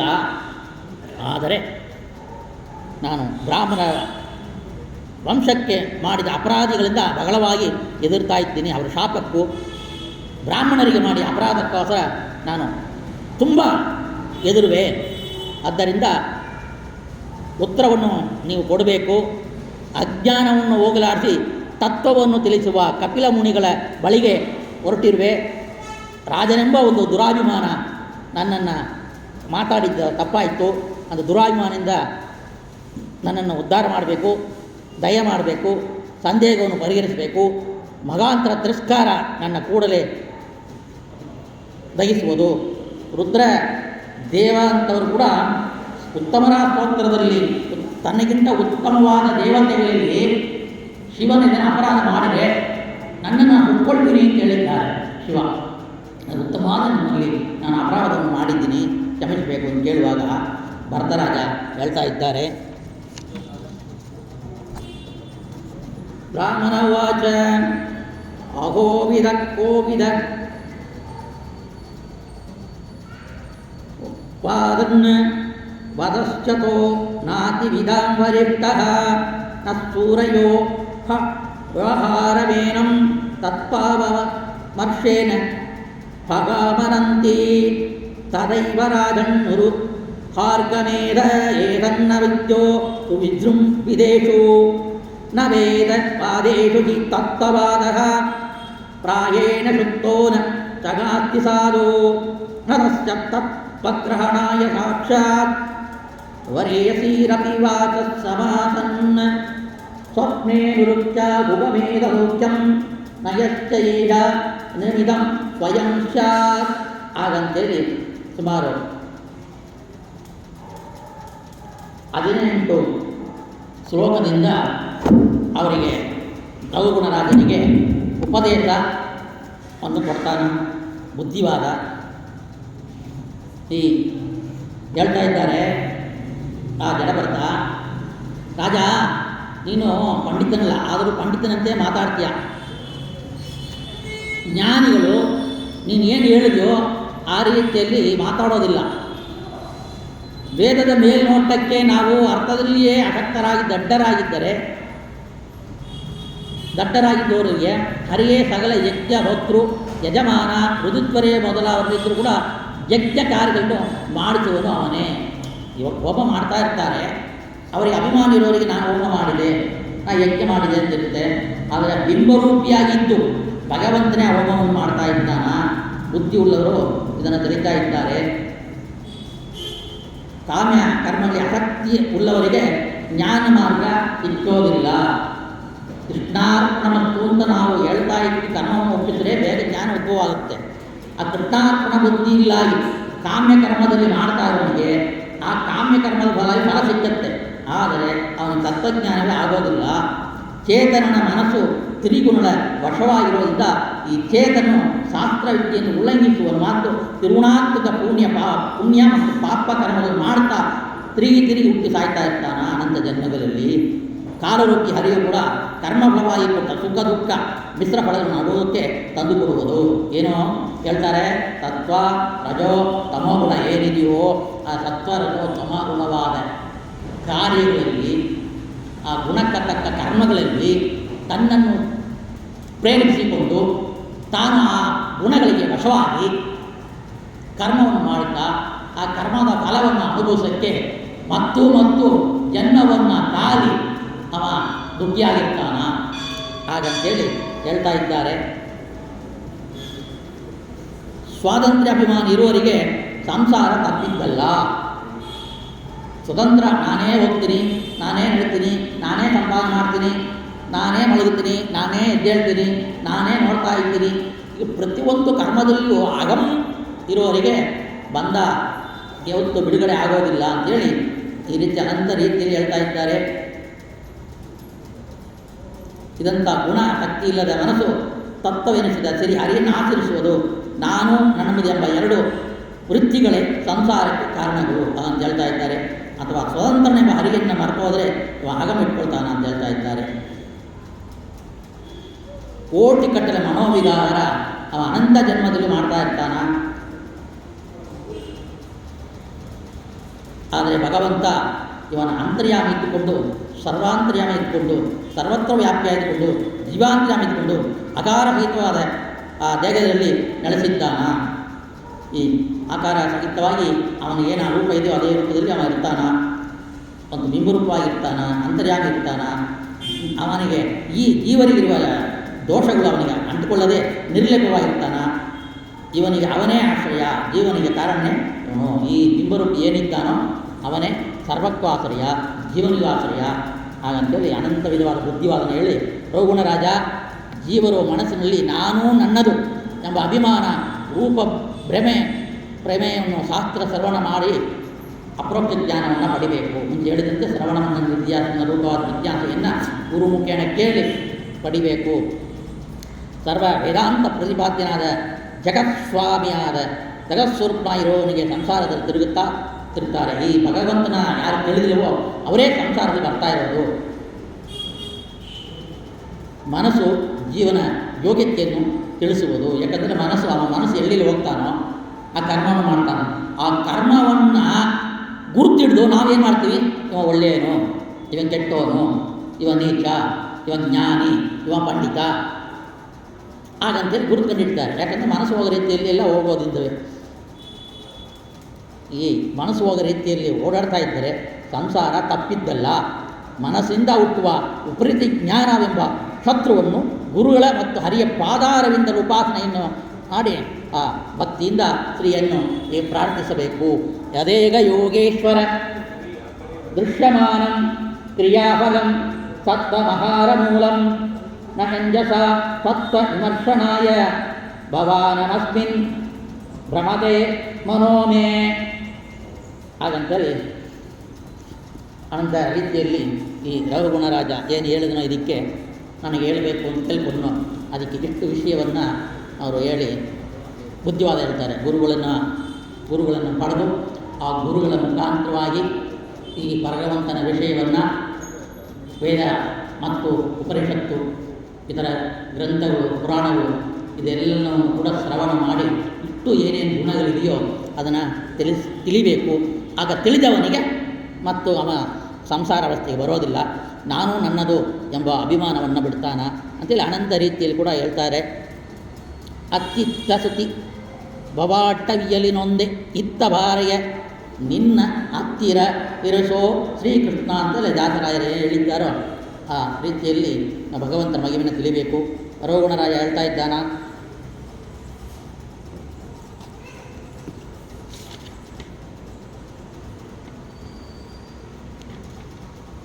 ನಮೋ ನಮಃ ಕಾರಣ ವಿಗ್ರಹಾಯ ಸ್ವರೂಪ ಚಿಕೃತ ವಿಗ್ರಹಾಯ ನಮೋ ಅವಧೂತ ದ್ವಿಜ ಬಂಧುಲಿಂಗ ನಿಗೂಢ ನಿತ್ಯಾನು ಭವಾಯ ತುಭ್ಯಂ. ತುಭ್ಯಂ ನಿಮಗೆ ನಮಸ್ಕಾರ. ನಮೋ ನಮಃ. ಜ್ವರ ಮರ್ಯಾದಸ್ಯ ಯಥಾಗದಂಸ ಅನ್ನ ದಾಗ ದಡಗಸ್ಯ ಯಥಾ ಇಮಾಂಬಃ ಉದೇಗಮಾನ ಇದನ್ನುಷ್ಟೇ ಬ್ರಹ್ಮನ್ ವದಸ್ತೆ ಅಮೃತ ಔಷಧಂ ಮೇ. ನನಗೆ ಏನು ಅಂತ ಕೇಳ್ತಾ ಇದ್ದಾರೆ, ರಾಮನ ಉತ್ತಮನೇ, ನೀನು ಜೀವನ ಕ್ರಮವನ್ನು ತಿಳಿಸ್ಕೊಟ್ಟಿದ್ಯಾ, ಜೀವನ್ಮುಕ್ತನಾಗಿದ್ದಿ, ಅಜ್ಞಾನಿಗಳಿಗೆ ಜ್ಞಾನೋಪದೇಶಕ್ಕಾಗಿ ನೀನು ಬದುಕಿದ್ದಿ. ನೀನು ಇರೋದೇ ಅಜ್ಞಾನವನ್ನು ಹೋಳಲಾಡಿಸಿ ಜ್ಞಾನವನ್ನು ನೀಡೋಕ್ಕೆ. ನಮೋಹ, ನಿನಗೆ ನಮಸ್ಕಾರ. ನಿನ್ನ ಮಾತು ಅಮೃತವಾಗಿದೆ. ಶ್ರೀಹರಿಯೇ ಮುಖ್ಯ ಭರಣಕರ್ತನು, ಜೀವನಲ್ಲ ಎಂಬ ನಿಮ್ಮ ಅಭಿಪ್ರಾಯವನ್ನು ಅರ್ಥವಾಗುವಂತೆ ಚೆನ್ನಾಗಿ ತಿಳಿಸಬೇಕು ಅಂತ ಹೇಳ್ತಾನೆ. ಇಷ್ಟೆಲ್ಲ ಹೇಳಿ ಕೂಡ ಅವನಿಗೆ ಇಲ್ಲಿಯೋ ಸಂಶಯ. ಈ ಭಗವಂತ ಎಲ್ಲವನ್ನು ಧಾರಣ ಮಾಡಿದ್ದಾನ ಅಂತ ಹೇಳುವಾಗ ಅದು ಯಾವ ರೀತಿಯಲ್ಲಿ ಅಂತ ನನಗೆ ತಿಳಿಸಿಕೊಡ್ಬೇಕು, ಆ ವಿಧಾನ ಯಾವುದು ಅಂತ ಕೇಳುವಾಗ ಹೇಳ್ತಾನೆ ಬರ್ತಾ, ರಾಜನೇ, ಮೂಲ ಕಾರಣವನ್ನೇ ಪರಂಪರೆಯಿಂದ ಮುಖ್ಯಾಶ್ರಯವೆಂದು ತಿಳಿಯಬೇಕು. ಆಗಲೆತ್ತಿದರೆ ಪಲ್ಲಕ್ಕಿಯನ್ನು ಹೊರುವ ಈ ದೇಹವು ನೆಲದ ಮೇಲೆ ಸಂಚರಿಸುತ್ತದೆ ಎಂಬ ಮಾತು ಹೋಗೋದಿಲ್ಲ. ನೆಲದ ಸಂಬಂಧವಿರುವುದು ಯಾರಿಗೆ? ನೆಲದ ಸಂಬಂಧ ನನ್ನ ಕಾಲಿಗೆ ಇದೆ, ಮೊಟ್ಟ ಮೊದಲಿಗೆ ಪಾದಕ್ಕೆ ಇದೆ, ಅದರ ಮೇಲೆ ಗಿಣ್ಣು, ಅದರ ಮೇಲೆ ಮೀನುಗಂಡ, ಅದರ ಮೇಲೆ ಮೊಣಕಾಲು, ಅದರ ಮೇಲೆ ತೊಡೆ, ಅದರ ಮೇಲೆ ನಡು, ಅದರ ಮೇಲೆ ಎದೆ, ಅದರ ಮೇಲೆ ಕುತ್ತಿಗೆ, ಭುಜಗಳು, ಮಧ್ಯ ಆಧಾರ ಆಗಿದೆ. ಇವೆಲ್ಲ ಕೂಡ ಪಲ್ಲಕ್ಕಿ ಹೊರಳು ಉಪಯುಕ್ತಗಳಾಗಿರುವಂಥ ಅವು ಅವಕ್ಯ ಆಶ್ರಯಗಳು. ಅವುಗಳೆಲ್ಲವನ್ನು ಬಿಟ್ಟು ನೆಲದಲ್ಲಿ ದೇಹವೇ ಸಂಚರಿಸುತ್ತದೆ ಎಂಬ ಹೇಳುವುದು ಕೂಡದೆ ಹೋಗಬಾರದು. ನೋಡಿ, ಬರೀ ಇದು ಮಾತ್ರ ಹೋಗ್ತಾ ಇದೆ ಹಾಗಂತ ಹೇಳಬಾರ್ದು. ನೆಲದ ಮೇಲೆ ಪಲ್ಲಕ್ಕಿ ಹೊರದು ಹೋಗ್ತಾ ಇರೋದು ಇಷ್ಟೆಲ್ಲ ಬೇಕಾಗತ್ತೆ. ಆದ್ದರಿಂದ ಪ್ರಧಾನವನ್ನು ಇಟ್ಟುಕೊಳ್ಳಬೇಕಿಲ್ಲದೆ ಅಮುಖ್ಯವನ್ನು ಇಟ್ಟುಕೊಳ್ಳಬಾರ್ದು. ಪ್ರಧಾನ ಧಾರಣೆ ಮಾಡಿರೋದು ಭಗವಂತ, ಅಮುಖ್ಯವಾಗಿ ನಾನು ಪಲ್ಲಕ್ಕಿಯನ್ನು ಧಾರಣೆ ಮಾಡ್ತಾ ಇರೋದು ಅಂತ ಹೇಳ್ತಾ ಇದ್ದಾನೆ. ಹಾಗಂದರೆ ಹೆಗಲ ಮೇಲೆ ಈ ಪಲ್ಲಕ್ಕಿ, ಅದರಲ್ಲಿ ಸೌವೀರರಾಜನೆಂಬ ಹೆಸರುಳ್ಳ ನಿನ್ನ ದೇಗ, ಅದರಲ್ಲಿ ನನ್ನದೆಂಬ ಪೂರ್ಣವಾದ ಅಭಿಮಾನವುಳ್ಳ ಸಿಂಧು ದೇಶದ ರಾಜ ನಾನು. ನಿನಗೆ ಏನೋ ಮಮತ ಆಗಿದೆ ಅಂದರೆ ಸಿಂಧು ದೇಶದ ಮಹಾರಾಜ ನಾನು ಅಂತ ಪಲ್ಲಕ್ಕಿ ಉರುವಾಗಲೇ ಆ ಅಹಂ ಮಮತೆ, ಗರ್ವ, ಗೌರವ ಇದೆಲ್ಲ ಇಟ್ಕೊಂಡು ನೀನು ಇರೋದ್ರಿಂದ ನಿನಗೆ ಈ ಮಾತು ಹೊರಗಡೆ ಬರ್ತಾ ಇದೆ ಹಾಗಂತ ಹೇಳಿ ಮತ್ತು ಹೇಳ್ತಾ ಇದ್ದಾನ. ಅದಕ್ಕೆ ನಿನಗೂ ಅತ್ಯಂತ ವೇದಗಳು ಬಹಳವಾಗಿದೆ, ಹೀಗೆ ಭೂಮಿಗೂ ಇಟ್ಟು ಅಂತರವಿದ್ದರೂ ಕೂಡ ರಾಜನು ಭೂಮಿಯ ಮೇಲೆ ಹೋಗುತ್ತಿರುವನು ಹಾಗಂತೇಳಿ ಕೈ ಬಿಟ್ಟು ತೋರಿಸಿ ರಾಜ ಭೂಮಿ ಮೇಲೆ ಹೋಗ್ತಾ ಇದ್ದಾನ ಅಂತಾರೆ. ಇದು ಎಷ್ಟು ಸರಿಯಾ ಹಾಗಂತ ಪ್ರಶ್ನೆ ಆಗ್ತಾ ಇದ್ದಾನ. ರಾಜನೆಂಬ ಅಲಂಕಾರದಿಂದ ನೀನು ಶೋಚನೆಯಿಂದ ಈ ಸೇವಕರನ್ನು ನೇಮಿಸಲು ಹೊರಟು ಒಳ್ಳೆಯ ಮಾತನ್ನು ಆಡಿರುವೆ. ಇದರಿಂದ ನಿನಗೆ ಇಲ್ಲಿಯೂ ಪರಲೋಕದಲ್ಲಿಯೂ ದುಃಖ ಹೆಚ್ಚುವುದೇ ಹೊರತು ಕಡಿಮೆ ಆಗುವುದಿಲ್ಲ. ನೋಡ್ರಿ, ನಾನು CM, ನಾನು PM, ನಾನು ಮಂತ್ರಿ, ನಾನು ಹಾಕಿದ್ದೆ ಅಪ್ಪಣೆ ಹಾಗಂತೇಳಿ ಎಷ್ಟು ಅವರಿಗೆ ದಿಮಾಕ್ ಅಂದರೆ ಆ ಪದವಿ ಮೇಲೆ ಇರುವ ಮೋಹ, ನಾನೇ ಭಾಗಂಭಾವ. ಆಮೇಲೆ ಏನಾಗುತ್ತೆ, ತಪ್ಪು ಮಾಡಿದ್ರೆ ಅವರು ಜೈಲಿಗೆ ಹೋಗ್ತಾರೆ, ಆವಾಗ ದಿಮಾಕೆಲ್ಲ ಕಮ್ಮಿ ಆಗುತ್ತೆ. ಆ ರೀತಿಯಲ್ಲಿ ನಾನು ರಾಜ ಅಂತ ಹೇಳ್ತೀಯ. ನಿನ್ನ ಕಡೆ ಯಾರೊಬ್ಬ ಪರದೇಶದವನು ಯುದ್ಧಕ್ಕೆ ಬಂದರೆ ಸೋಳಿದ್ರೆ ನೀನು ಆವಾಗ ರಾಜನ ಆಗೋದಿಲ್ಲ. ಆ ವಿಷಯವನ್ನು ಮುಂದೆ ಹೇಳ್ತಾ ಇದ್ದಾರೆ ಈ ರೀತಿಯಲ್ಲಿ.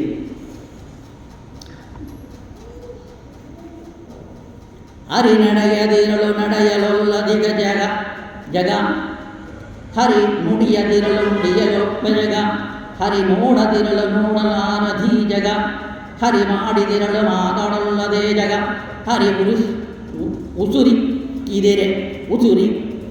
ಇದೇ ಜಗ ಹರಿ ಇಕ್ಕದೇ ಜಗ ಹರಿ ಸರ್ವಪ್ರೇರಕ ಪುರಂದರ ವಿಠಲ ಹರಿ ಆಡಿಸಿದಂತೆ ಆಡುತ್ತಿಪ್ಪದೇ ಜಗ. ಹರಿ ಯಾರು ಆಡ್ತಾ ಇದ್ದಾನೋ ಆ ರೀತಿಯಲ್ಲಿ ಈ ಜಗತ್ತು ಆಡ್ತಾ ಇದೆ ಅಂತ ಯಾಗ ಪುರಂದರ ವಿಠಲ ಪುರಂದರದಾಸ ಹೇಳಿದ್ರು. ಅದನ್ನೆಲ್ಲ ಏನಿದೆಯೋ ಅದನ್ನೇ ರಘುಗುಣರಾಜನಿಗೆ ಜಡ ಬರ್ತಾ ಹೇಳ್ತಾ ಇದ್ದಾನ.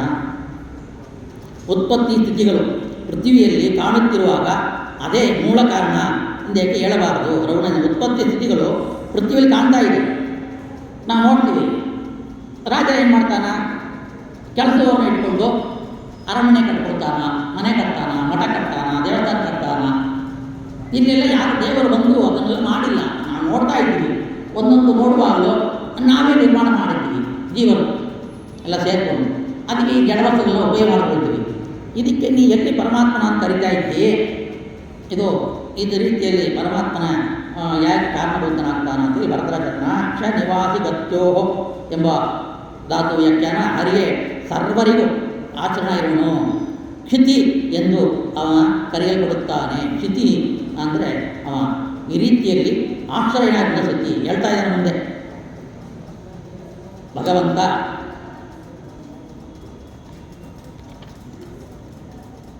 ಆತ್ಮನಾಗಿದ್ದಾನ. ಆತ್ಮ ಅಂದರೆ ಸ್ವಾಮಿ, ಅವ ಪುರುಷ ಅಂತ ಇದ್ದಾನ. ಜೀವನ ಅಂತರ್ಯಾಮಿರುವನೇ ಪುರುಷ ಅಂತ ಹೆಸರು. ಪುರಾಣ ಅಂತೇಳಿ ಹೆಸರು ಅವನಿಗೆ. ಅನಾದಿ ಕಾಲದಿಂದ ಇರುವುದಾಗಿ ಅವನಿಗೆ ಪುರಾಣ ಅಂತ ಹೆಸರು. ಸ್ವಯಂ ಜ್ಯೋತಿ, ಜ್ಯೋತಿ ಸ್ವರೂಪ, ಜ್ಞಾನ ಸ್ವರೂಪ, ಜ್ಞಾನವನ್ನು ಕೊಡುವವನು.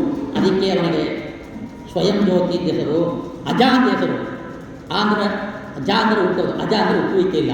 ಅವನ ಉತ್ಪತ್ತಿ ರೈತನ ಇರೋದ್ರಿಂದ ಅವನಿಗೆ ಅಜ ಅಂತ ಹೆಸರು. ಪರೇಶ, ಈಶ ಅಂದರೆ ಲಕ್ಷ್ಮಿಗೂ ಒಡೆಯ.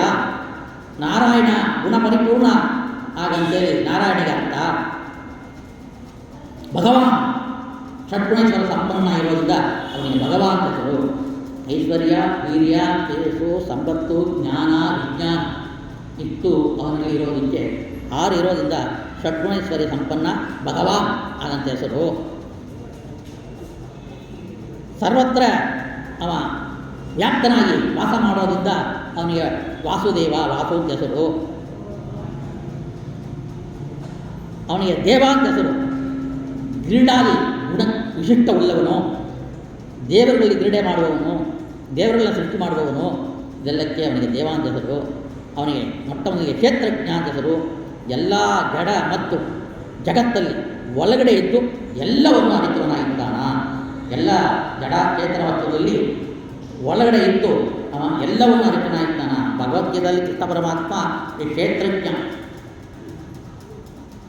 ಬಗ್ಗೆ ತುಂಬ ವಿವರವಾಗಿ ಕೊಡ್ತಾ ಇದ್ದಾನೆ. ಯಾಕಂದರೆ ಕ್ಷೇತ್ರಜ್ಞ ಒಳಗಿದ್ದಾನ, ಎಲ್ಲ ವ್ಯಾಪ್ತನಾಗಿದ್ದಾನೆ, ಎಲ್ಲ ವಸ್ತುಗಳಿದ್ದಾನ. ನೀನು ಸಿಂಧು ಸೌವೀರ ರಾಜ್ಯ ಚಿಕ್ಕ ರಾಜ್ಯ, ಆದರೆ ನಾನು ಯಾರು ಗೊತ್ತಾ, ನಾನು ಈ ಭರತಖಂಡಕ್ಕೆ ರಾಜನಾಗಿ ಪೂರ್ವಜನ್ಮದಲ್ಲಿ ಇದ್ದೆ. ಹಾಗಂತೇಳಿ ಅವನ ಕಥೆಯನ್ನು ಹೇಳ್ತಾನೆ. ನಾನು ಈ ಥರ ಇಲ್ಲಿಂದ ಈಗ ಹುಟ್ಟಿದೆ, ಬ್ರಾಹ್ಮಣಿ ಹುಟ್ಟಿದೆ, ಜಿಂಕೆ ಜನ್ಮ ಬಂದಿದ್ದು, ಅವಳ ಜಲಭರನಾಗಿದ್ದು, ದೇವರು ಕಾಪಾಡಿದ್ದು, ಆ ದಾರಿಯಲ್ಲಿ ಬರುವಾಗ ನೀನು ಬಂದಿದ್ದು, ನಿನ್ನ ಪಲ್ಲಕ್ಕಿನ ಉರಿ ಅಂತೇಳಿದ್ದು ಉರಿತಾ ಇರೋದು. ಆದರೆ ನಾನು ಎಲ್ಲವನ್ನು ಸಂಘ ಪರಿತ್ಯಾಗ ಮಾಡಿ ಜಿಂಕೆಯ ಜನ್ಮದಲ್ಲಿ ಪರಿತ್ಯಾಗ ಮಾಡಿದ್ದೆ, ಈಗಲೂ ಪರಿತ್ಯಾಗ ಮಾಡಿ ಬಂದಿದ್ದೀನಿ. ಅದಕ್ಕಾಗಿ ನೀನು ಹೇಳೋದು ಇದಿಲ್ಲ. ನೀನು ಒಂದು ಸಣ್ಣ ಪುಟ್ಟ ರಾಜ್ಯ, ಭಾರತದಲ್ಲಿ ಒಂದು ಚಿಕ್ಕ ಪುಟ್ಟ ರಾಜ್ಯ, ಸೌವೀರ ರಾಜ್ಯ, ಅದಕ್ಕೆ ರಾಜನಾಗಿದೆಯಲ್ಲ, ಎಂಥ ಒಂದು ಅಪಹಾಸ ಮಾಡ್ತಾ ಇದ್ದೀನಿ ನನ್ನನ್ನು ಹಾಗಂತೇಳಿ ಅನಂತ ರೀತಿಯಲ್ಲಿ ಕೂಡ ಅವರು ಹೇಳ್ತಾ ಇದ್ದಾರೆ. ಇಲ್ಲಿ ಮತ್ತು ಭರತರಾಜ ಮುಂದೆ ಹೇಳ್ತಾ ಇದ್ದಾನೆ, ಸಂಸಾರವನ್ನು ಅಡವಿಗೆ ಹೋಲಿಸಿ ಹೇಳ್ತಾ ಇದ್ದಾರೆ. ರಾಜನೇ, ಶ್ರೀಹರಿಯ ಬಂಧಕ್ಕೆ ಇಚ್ಛೆಯಿಂದ ಈ ಸಂಸಾರ ಮಾರ್ಗದಲ್ಲಿ ಜೀವ ಸಮುದಾಯ ಏನು ಅದು ಸ್ಥಾಪನೆ ಮಾಡಿದ್ದಾನೆ ಭಗವಂತ. ಹರಿಯ ಅನುಗ್ರಹವಿಲ್ಲದೆ ಇದನ್ನು ದಾಟಕ್ಕೆ ಆಗೋದಿಲ್ಲ. ಹಾಗಂತೇಳಿ ಹರಿಯನ್ನು ಹೊತ್ತು ಕೊಂಡಾಡ್ತಾ ಇರೋದು. ಏನು ಅಂತ ಹೇಳ್ತಾ ಇದ್ದಾನ, ನೀನೇ ಕರ್ಮ ಮಾಡತಕ್ಕವನು ನನ್ನದಿನು ಎಂದು ತಿಳಿಯೋದ್ರಿಂದ ಬೇರೆ ಬೇರೆ ದೇಹವನ್ನು ಹೊಂದುತ್ತಿರುವನು. ಮುಂದೆ ಹೇಳಿದ್ದೀನಿ ಹೇಳಿ ಬೇರೆ ಬೇರೆ ದೇಹ ಬರೋಕ್ಕೆ ಏನು ಮರಣ ಕಾಲದಲ್ಲಿ ಈ ಜೀವ ಬಿಡುವಾಗ ಏನು ಸ್ಮರಣ ಮಾಡಿಕೊಂಡು ಸಾಯ್ತಾನೋ ಅದೇ ಆಗ್ತಾನೆ. ನಾನು ಜಿಂಕೆಯನ್ನು ಸ್ಮರಣ ಮಾಡಿಕೊಂಡು ತಕ್ಕೋ ಇದ್ದೆ, ಅದಕ್ಕೆ ಮತ್ತು ಜಿಂಕೆ ನೀನು ಹಾಗೆ ಒಂದಿಂದ ಒಂದು ಇರೋದ್ರಿಂದ ಈ ಥರ ಆಗ್ತಾ ಇದೆ. ಸಂಸಾರ ತಪ್ಪಿದ್ದಿಲ್ಲ. ಇಂದ್ರಿಯಗಳು ಜೀವನವನ್ನು ಬಲಾತ್ಕಾರವಾಗಿ ವಿಷಯ ಭೋಗಗಳಲ್ಲಿ ಆಸಕ್ತವಾಗಿರುವುದರಿಂದ ಪುಣ್ಯರೂಪವಾದ ಹಣವನ್ನು ದೋಚಿ ಬಿಡುವವು. ನೀನು ಪುಣ್ಯ ಸಂಪಾದನೆ ಮಾಡಿದ್ದೀಯ, ಅದರ ಪುಣ್ಯ ಸಂಪಾದನೆ ಮಾಡಿರೋರು ಆ ಪುಣ್ಯ ಸಂಪಾದನೆ ದೊಡ್ಡ ಐಶ್ವರ್ಯ ಏನಿದೆ ಅದನ್ನು ಇಂದ್ರಿಯ ವಿಷಯಗಳ ಕಡೆಗೆ ಹೋದರೆ ಅದನ್ನೆಲ್ಲ ಒಪ್ಪಾಗುತ್ತೆ.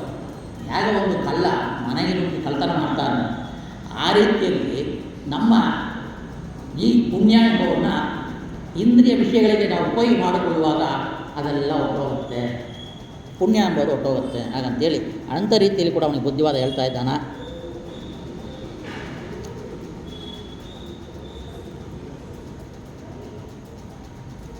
ಎಲ್ಲೆಲ್ಲಿ ನೋಡಿದರೂ ಕೂಡ ಅಡವಿಯಲ್ಲಿ ಬೆಳೆದ ಬಳ್ಳಿ ಅಲ್ಲಿಂದ ಕೊಂಡು ಕಾಡು ನೊಣ ಸೊಳ್ಳೆಗಳಂತೆ ರಾಜಭಟ್ರು ಕಳ್ಳರು ಮೊದಲಾದವರು ಧನ ಧಾನ್ಯಗಳ ಕಿತ್ತುಕೊಳ್ಳುವರು. ಅಂದರೆ ನೀನು ಜನರು ಏನು ಮಾಡ್ತಾರಂತೆ, ಪುಣ್ಯವನ್ನು ಸಂಪಾದನೆ ಮಾಡಿಕೊಳ್ಳದೆ ನಮ್ಮ ಇಂದ್ರಿಯ ವಿಷಯಕ್ಕೆ ಭೋಗಕ್ಕೆ ತನ್ನ ಮಕ್ಕಳು ಹೆಂಡತಿ ಮೊಮ್ಮಕ್ಕಳು ಇವರಿಗಾಗಿ ಇವ ಅನಂತ ರೀತಿಯಲ್ಲಿ ಕೂಡ ಪಾಪ ಕರ್ಮಗಳು ಮಾಡ್ತಾ, ಅಥವಾ ಹಗಲು ಕೂಡ ದುಡಿದು ಹಣವನ್ನು ಕೂಡಿಟ್ಟು ಕೋಟ್ಯಾಧಿಪತಿ ಆಗ್ತಾನ. ಅದಕ್ಕೆ ರಾಜರು ಇವಾಗ ಇನ್ಕಮ್ ಟ್ಯಾಕ್ಸ್, ಇವಾಗ ರಾಜರು ತಗೊಂತಾರೆ ಇನ್ಕಮ್ ಐ ಟಿಯವರು ಬಂದು ಯಾರ ಮನೆಗೆ ನುಗ್ಗಿ ನೀನು ಆಸ್ತಿಗೆ ಮೀರಿದ ಸಂಪಾದನೆಯನ್ನು ಮಾಡಿದ್ಯಾ ಲೆಕ್ಕ ತೋರಿಸು ಅದನ್ನು ಕಿತ್ಕೊಂಡು ಹೋಗ್ತಾರೆ. ಇವನ ಶ್ರೀಹರಿಯನ್ನು ಮರೆತು ಬರೀ ವ್ಯಾಪಾರ ವಹಿವಾಟಲ್ಲೇ ಸುಳ್ಳಲ್ಲಿ ಹೇಳಿ ಮಾಡಿ ಭ್ರಷ್ಟಾಚಾರ ಮಾಡಿ ಕಳ್ತನ ಮಾಡಿ ಅನಂತ ರೀತಿಯಲ್ಲಿ ಯಾಮಾಸನ್ನು ಮೋಸ ಮಾಡಿ ಈ ದುಡ್ಡನ್ನು ಕೂಡಿಟ್ಟಿದ್ದನ್ನ ಈ ರಾಜ್ಯರು ಈ ಐ ಟಿ ಅವರು ಯಾಕೆ ಕಿತ್ಕೊಂಡು ಹೋಗ್ತಾರೋ ಆ ರೀತಿಯಲ್ಲಿ ತಗೊಂಡು ಹೋಗ್ತಾರೆ. ಆಮೇಲೆ ಏನು ಪ್ರಯೋಜನ ಆಯಿತು, ಅದಕ್ಕಾಗಿ ಹರಿಯಲ್ಲಿ ಭಕ್ತಿ ಮಾಡು, ಜ್ಞಾನ ಸಂಪಾದನೆ ಮಾಡು ಅಂತ ಅನಂತ ಲೋಕದಿಂದ ಅವನಿಗೆ ಅರುಣ ರಾಜನಿಗೆ ಹೇಳ್ತಾ ಇದ್ದಾರೆ. ಮುಕ್ತಿಗೆ ಇಂಥ ಕರ್ಮದ ನಿಷ್ಠೆಯಾದವರು, ಪಾಪವನ್ನು ನಿಷ್ಠೆಯಾದವರು ಮುಕ್ತಿ ಹೋಗೋದೇ ಇಲ್ಲ. ಮತ್ತು ಸಂಸಾರ ಅರಣ್ಯದಲ್ಲಿ ಅಲೆಯುತ್ತಾ ಇದ್ದು ಆಗಲೂ ಕೂಡ ಈ ಯಾವನು ಭಗವತ್ ಸಹವಾಸವನ್ನು ಉಳಿಯದಿಲ್ವೋ, ಭಗವತ್ ಭಕ್ತರಿಗೆ ಸಹವಾಸ ಹೊಂದೋದಿಲ್ವೋ ಅವನಿಗೆ ಸಂಸಾರ ತಪ್ಪಿದ್ದಿಲ್ಲ. ಆ ವಿಷ್ಣು ವೈಷ್ಣವ ಭಕ್ತರಿಗೆ ಅವ ಇದ್ದಾನ, ದೋಷರಹಿತ ವೈರಾಗ್ಯದಿಂದ ಹೊಂದಿ ಸಂಸಾರವನ್ನು ದಾಟಿ ಮುಕ್ತನಾಗು. ಅವನ ದೋಷರಹಿತನಾಗಿದ್ದಾನ, ಚಿಂತನೆ ಮಾಡು ರಘುಣರಾಜ ಅಂತ ಹೇಳ್ತಾನೆ. ಅಗೋನು ಜನ್ಮ ಅಖಿಲ ಜನಂ ಶೋಭನಂ ಅಂದರೆ ಸಕಲ ಜಗತ್ತಲ್ಲಿಯೂ ಕ್ಷಯ ಸಾಧನ ಆದದ್ದು ಮನುಷ್ಯ ಜನ್ಮ. ಇನ್ಯಾವ ಜನ್ಮದಲ್ಲಿಯೂ ಕೂಡ ಭಗವದ್ ಭಕ್ತರ ಸಮಾಗಮ ಮೇಲಿಂದ ಮೇಲೆ ಆಗೋದಿಲ್ಲ. ರಾಜ ಹೇಳ್ತಾ ಇದ್ದಾನೆ, ತಮ್ಮನ್ನು ಸೇವಿಸಿ ತಮ್ಮ ಪಾದಾರ ಧೂಳಿಯನ್ನು ಪಡೆದವರಿಗೆ ಪಾಪಗಳು ಹೋಗ್ತಾ ಇದೆ, ಶ್ರೀಹರಿಯಲ್ಲಿ ಭಕ್ತಿ ಉಂಟಾಗುತ್ತದೆ. ಇದೇನು ಆಶ್ಚರ್ಯ ಇಲ್ಲ, ನನಗೆ ಅನುಭವಕ್ಕೆ ಬಂದಿದೆ. ಇವಾಗ ಒಂದು ಮುಹೂರ್ತ ಕಾಲ ತಮ್ಮ ಸಹವಾಸದಿಂದ ಜೀವರು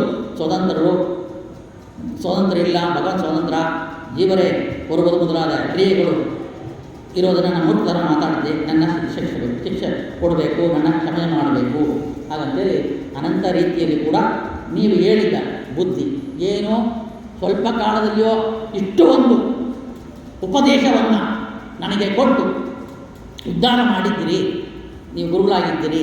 ನಾ ಮಾಡಿದ ಈ ಪಾಪಕರ್ಮವನ್ನು ನಿಮ್ಮನ್ನ ಬೊಯ್ದೆ, ಈ ನಿಮ್ಮನ್ನ ಏನು ಬೊಯ್ದನೋ, ಏನು ನಿಮಗೆ ಬುದ್ಧಿ ಹೇಳಿದನೋ, ನಿಮಗೇನು ಅಪಹಾಸ್ಯ ಮಾಡಿದನೋ, ಕಿಂಡಲ್ ಮಾಡಿದನೋ ಅದೆಲ್ಲ ಕೂಡ ಕ್ಷಮಿಸಬೇಕು ಅಂತ ಬೇಡ್ಕೊಳ್ತಾ ಇದ್ದಾನ.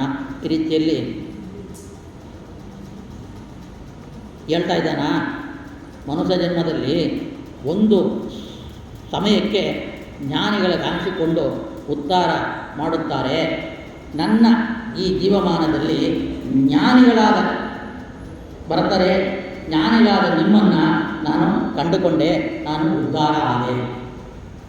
ಹೌದು, ನಮ್ಮ ಲೈಫಲ್ಲಿ ಕೂಡ, ನಮ್ಮ ಜೀವಮಾನದಲ್ಲಿ ಕೂಡ ನಾವು ರಘುಗುಣ ರಾಜನಿಗೆ ನಾನು ನನ್ನದು ಅಂತ ಎಂಬ ಅಹಂಕಾರ, ಒಂದು ಭಿಕ್ಷೆ ಬೇಡಿ ಜೀವನ ಮಾಡಿ, ಅವತ್ತು ಭಿಕ್ಷೆ ಬೇಡಿದ ಮಾತ್ರವೇ ಅವನಿಗೆ ಒಟ್ಟಪಾಡು ಊಟ ಆಗಂತಿದ್ದರೂ ಕೂಡ ಅವನಿಗೇನೋ ಒಂದು ಆಗಮಿರ್ತಾನೆ ನೋಡಿ, ಅವನಿಗೇನೋ ಒಂದು ಹೇಳಿದ್ರೆ ಪಾಪ ಬರ್ತದೆ. ಭಿಕ್ಷುಕ ಅಂತ ಹೇಳಬಾರ್ದಂತೆ, ಆಮೇಲೆ ರಾಜನ ಏನೋ ಒಂದು ಇದಾಗತ್ತೆ, ನೀ ಪಾಪಿಷ್ಟನಾಗಿದ್ದಿ ಅದಕ್ಕೆ ಭಿಕ್ಷೆ ಬೇಡ್ತಾ ಇದ್ದೇನೆ ಹೋಗಿ ಹೇಳಿ, ಅವನಿಗೆ ಪಾಪ ಬರುತ್ತೆ, ಅಗಮ್ಯ ಇರುತ್ತೆ ಅವನಿಗೆ. ಅಂದರೆ ಇಂಥ ರಾಜನಿಗೆ ಇರೋದಿಲ್ವ? ಆ ರೀತಿಯಲ್ಲಿ ಅಗಮ್ಯ ಇರುತ್ತೆ. ಆದರೂ ನಾವು ಅಗಮ್ಯ ಇದೆ, ಎಷ್ಟೋ ಪಾಪ ಮಾಡ್ಕೊತೀವಿ, ಕಾಮವಶರಾಗ್ತೀವಿ, ಅಜ್ಞಾನಕ್ಕೆ ಒಳಗಾಗ್ತೀವಿ, ಪರಮಾತ್ಮ ಮರ್ತೋಗ್ತೀವಿ, ಜ್ಞಾನವನ್ನು ಬಿಡ್ತೀವಿ, ಕರ್ಮವನ್ನು ಬಿಡ್ತೀವಿ. ಈ ರೀತಿಯಲ್ಲಿರುವಾಗ ಒಂದು ಜ್ಞಾನಿಗಳು ನಮ್ಮ ಜೀವಮಾನದಲ್ಲಿ ಒಬ್ಬರು ಬರ್ತಾರೆ, ಆ ಒಬ್ಬರು ಬರೋದ್ರಿಂದ ಉದ್ಧಾರ ಆಗ್ತಾರೆ ನೋಡಿ. ಜ್ಞಾನಿಗಳಾದ ಪ್ರಹ್ಲಾದರಾಜರು ತಮ್ಮ ಶಿಷ್ಯರಿಗೆ ಭಗವಂತನ ಭಕ್ತಿಯನ್ನು ಹೇಳಿದರು. ಅವರೇ ವ್ಯಾಸರಾಜರಾದರು, ಪರಮದ ಖಂಡನ ಮಾಡಿರು, ನಮ್ಮ ಮಾರ್ಗ, ನಮ್ಮ ಭಕ್ತಿ ಮಾರ್ಗ, ಜ್ಞಾನ ಮಾರ್ಗ, ಯಥಾರ್ಥ ಜ್ಞಾನವನ್ನು ಬೋಧನೆ ಮಾಡಿದರು. ಸಾಕ್ಷಾತ್ ವಾಯುದೇವರಿಗಿಂತ ಜ್ಞಾನಿಗಳು, ಪೂರ್ಣ ಪ್ರಜ್ಞರು, ಪೂರ್ಣವಾದ ಜ್ಞಾನವುಳ್ಳವರು. ಅವರೇ ನಮಗೆ ಜ್ಞಾನ ಕೊಡಕ್ಕೆ ಬಂದಿದ್ದಾರೆ ನಮ್ಮ ಲೈಫಲ್ಲಿ. ಈಗ ತಾನೇ ಬಂದಿದ್ದಾರೆ, ಈ 28ನೇ ಕಳೆಯುವುದು ಈಗ ತಾನೇ ಒಂದು 2 ವರ್ಷದಿಂದ ಬಂದಿದ್ದಾರೆ. ಅವರು ಗ್ರಂಥಗಳಿನ್ನೂ ನಮ್ಮ ಕೈಯಲ್ಲಿದೆ. ಈ ಕಾಲಕ್ಕೆ ಅವರ ಪರಂಪರೆಯಲ್ಲಿ ಜ್ಞಾನವಂತರು ಬಂದಿದ್ದಾರೆ.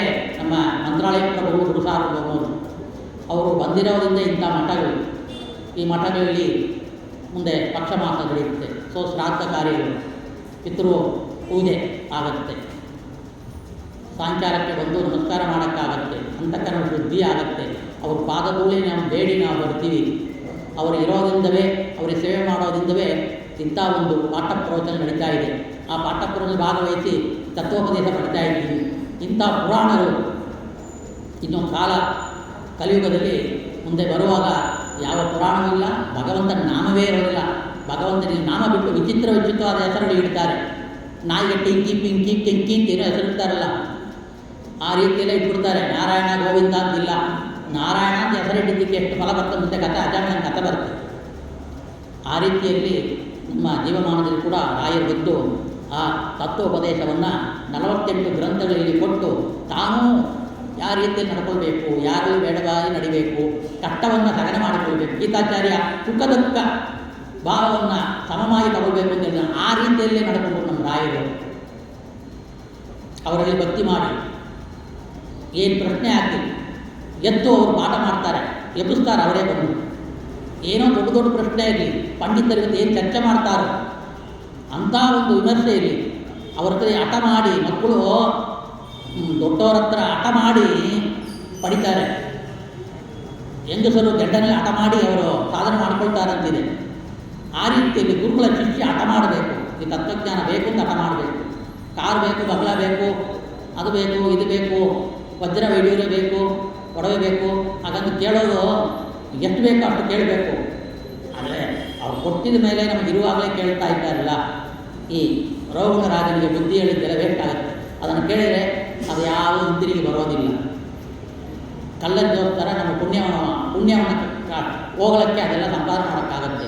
ಅದಕ್ಕೆ ಇಂಥ ಗುರುವು ಬರುವಾಗ ಸಂಸಾರ ವಿಷಯ ಪದಾರ್ಥಗಳನ್ನು ಬೇಡದೆ ಇಂಥ ಜ್ಞಾನವನ್ನು ಬೇಡಿದರೆ ರಾಯರು ಯಾವ ರೀತಿಯಲ್ಲಿ ಜಡಭರ್ತ ರಘುಗುಣರಾಜನಿಗೆ ಬುದ್ಧಿವಾದ ಹೇಳಿದನೋ ಆ ರೀತಿಯಲ್ಲಿ ಅವರು ಕೂಡ ತಾನೂ ಆ ರೀತಿಯಲ್ಲಿ ನಡೆದುಕೊಂಡಿದ್ದಾರೆ, ಅವರೂ ನಮಗೆ ಬೋಧನೆ ಮಾಡಿದ್ದಾರೆ. ಹೇಳೋದು ಪುರಾಣ, ತಿನ್ನೋದು ಬದನೆಕಾಯಿ ಅಂತ ಒಂದು ಅದೇ ರೀತಿಯಲ್ಲಿ ಆ ರೀತಿಯಲ್ಲಿ ನಡ್ಕೊಂಡ್ರೆ ನಮ್ಮನ್ನು ನೋಡಿ ಎಲ್ಲರೂ ಹಾಗಂತೇಳಿ ಅವರು ತಪ್ಪು ದಾರಿ ಹಿಡಿತಾರೆ. ಅದಕ್ಕೆ ಜ್ಞಾನಿಗೆ ಪರಮಾತ್ಮನೇ ಸಂಧ್ಯಾನ ಮಾಡ್ತಾನ, ಪೂಜೆ ಮಾಡಿದ. ಅವನು ಏನು ಪಡಿಬೇಕಾದ ಅರ್ಥ ಇಲ್ಲ, ಅವನ ಮೋಕ್ಷ ಪಡಿಬೇಕೋದಿಲ್ಲ. ರಮಾದೇವಿಯ ನಿತ್ಯ ಮುಕ್ತರಾಗಿ ಇಟ್ಕೊಂಡು ಸಾಧನೆ ಮಾಡ್ಕೊಳ್ತಾನ. ನಿತ್ಯ ಮುಕ್ತತ್ವದಲ್ಲೇ ಇಟ್ಟಿರ್ತಾನೆ. ನಿತ್ಯ ಪದಾರ್ಥ ಅನಿತ್ಯ ಪದಾರ್ಥ ನಿತ್ಯಾನಿತ್ಯ ಪದಾರ್ಥಗಳಾಗಿ ಇಟ್ಕೊಂಡಿರೋನು ಭಗವಂತ ಅವನಾಗಿದೆ ಎಲ್ಲವೂ ಕೂಡ. ಆ ರೀತಿಯಲ್ಲಿ ತಮ್ಮ ಜೀವಮಾನದಲ್ಲಿ ಹೇಗೆ ನಡ್ಕೊಳ್ಬೇಕು ಅಂತ ತೋರಿಸ್ಕೊಟ್ಟವರು ನಮ್ಮ ರಾಯರು. ಇವತ್ತಿನ ಒಂದು ರಘುಗುಣರಾಜನ ಬುದ್ಧಿವಾದವನ್ನು ಹೇಗೆ ಹೇಳಿದ್ರು ಆ ರೀತಿಯಲ್ಲಿ ನಮಗೆ ಕೂಡ ಅವರು ನಮಗೆ ಜೀವಮಾನದಲ್ಲಿ ಏನು ಅಂಟು ಇಲ್ಲದೆ ದುಷ್ಟಕವಾಸವನ್ನು ಮಾಡದೆ ಸದಾ ಪಾಠ ಪ್ರವಚನ ನಿರಂತರಾಗಿದ್ದು ನಮಗೆ ತತ್ವಜ್ಞಾನ ಕೊಟ್ಟ ರಾಯರಿಗೆ ಈ ರೀತಿಯಲ್ಲಿ ನಾವು ಚಿಂತನೆ ಮಾಡಿಕೊಳ್ಬೇಕು.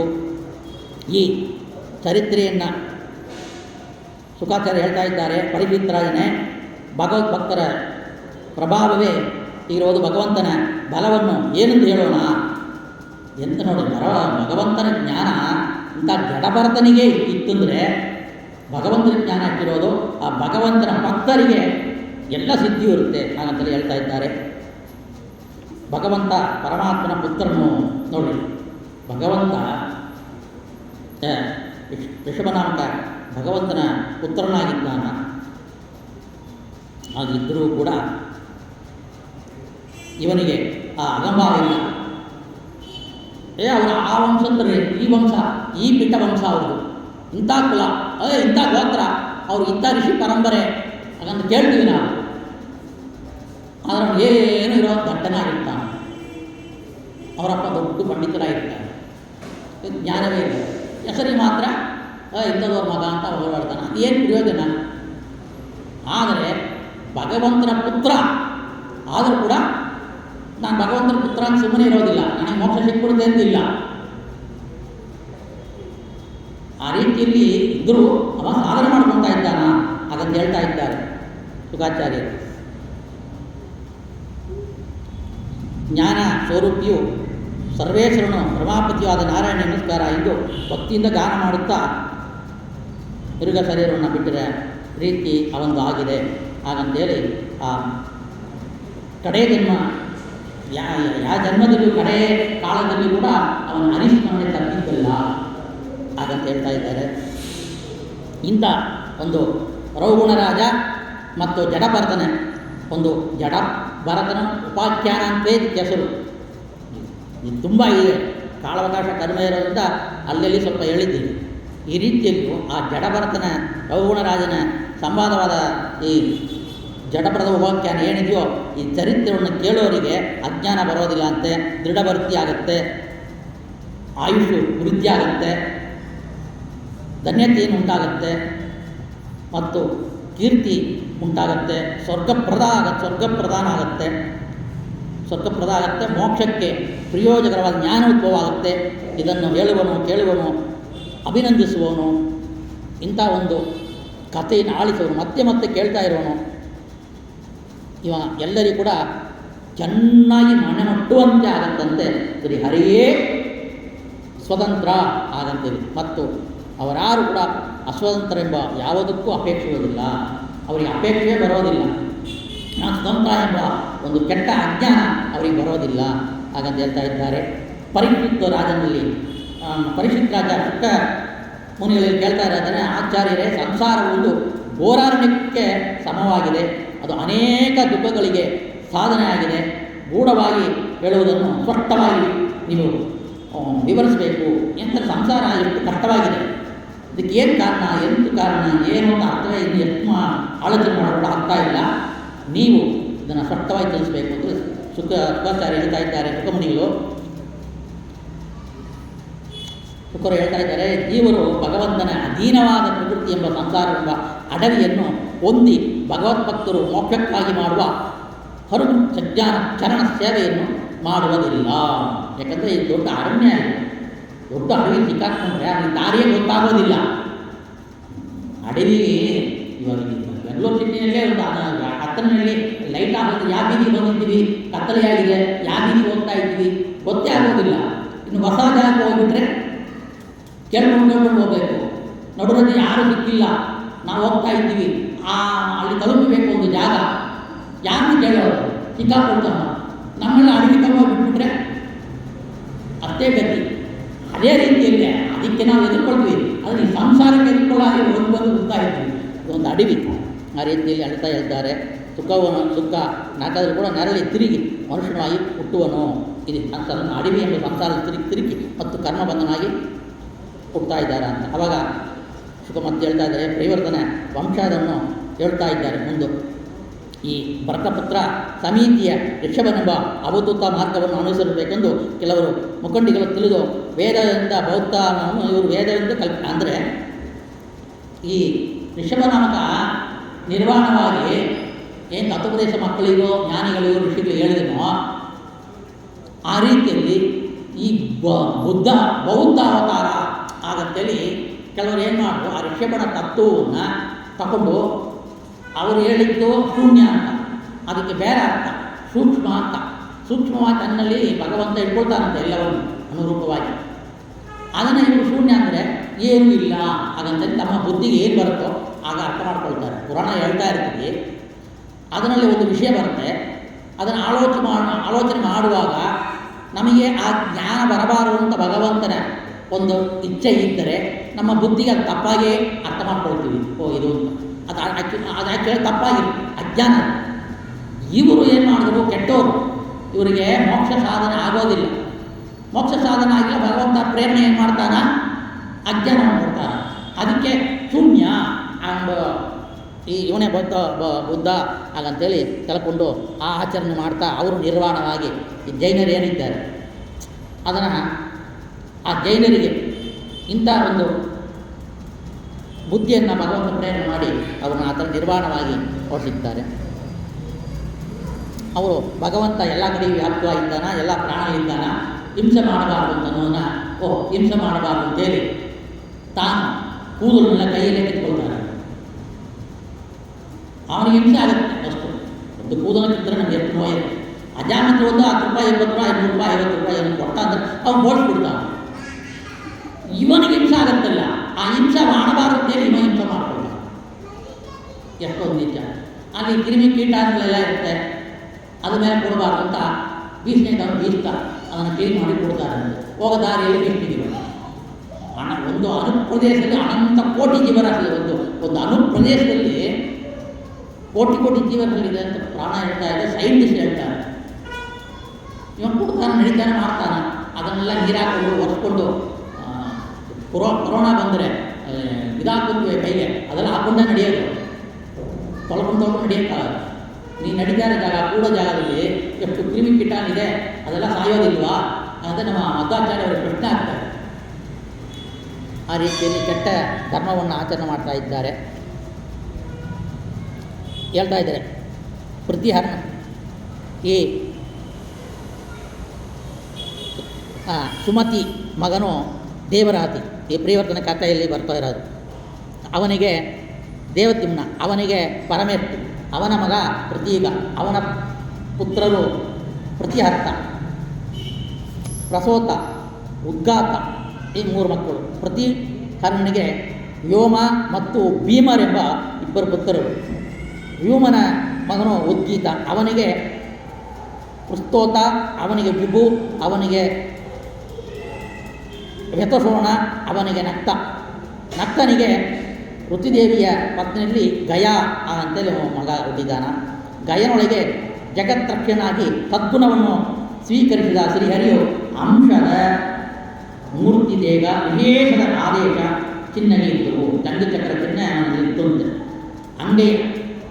ಅಂಗಾಲಗಳು ಎಲ್ಲಲ್ಲಿ ಕೂಡ ಚಂದ್ರಚಕ್ರ ಚಿಹ್ನೆ ಇದ್ದವು. ಅವನಿಗೆ ಗಯ, ಇದರಿಂದ ಅವನಿಗೆ ಗಯ ಗಮ್ಯ ಅಂತ ಹೆಸರು. ಚಕ್ರವರ್ತಿಯ ಗುಂಪಿನಲ್ಲಿ ಗಣನಿಗೆ ಬಂದಿದ್ದಾನೆ. ಗಣನಿಗೆ ಬಂದಿರೋದ್ರಿಂದ ಅವನು ಗಯ ಅಂತ ಹೆಸರು ನಾಮದಿಂದ ರಾಜಋಷಿಗಳು ಎಲ್ಲ ಇದರಲ್ಲಿ ಕೂಡ ಪ್ರಸಿದ್ಧನಾಗಿದ್ದಾನ. ಈತನ ಪ್ರಜೆಗಳನ್ನು ರಕ್ಷಿಸುತ್ತಾ ಯಜ್ಞಾದಿಗಳಿಂದ ಸರಿಯರೆಯನ್ನು ಪೂಜಿಸುತ್ತಾ ಫಲವನ್ನು ಪರಮಾತ್ಮನ ಪ್ರಚಾರವನ್ನು ಎಲ್ಲ ಕಡೆ ಮಾಡ್ತಾ ಇದ್ದಂತೆ. ಭಕ್ತಿಯೋಗದಿಂದ ಶುದ್ಧ ಅಂತಃಕರಣವುಳ್ಳವನಾಗಿ ಪರಮಾತ್ಮನ ಒಳಗೆ ಪ್ರತ್ಯಕ್ಷಗೊಳಿಸಿ ಅಂದರೆ ಅಪರೋಕ್ಷ ಜ್ಞಾನವನ್ನು ಪಡೆದುಕೊಂಡು ದೇಗಾದಿಗಳಲ್ಲಿ ಮಮತೆಯನ್ನು ತ್ಯಜಿಸಿ, ದೇಹದಲ್ಲಿ ಮಮತೆ ಹುಟ್ಟು ಏಕ ಚಕ್ರಾಧಿಪತಿಯಾಗಿ ದೇಶವನ್ನು ಭರತಭೂಮಿಯನ್ನು ಆಳ್ತಾ ಇದ್ದಾನ.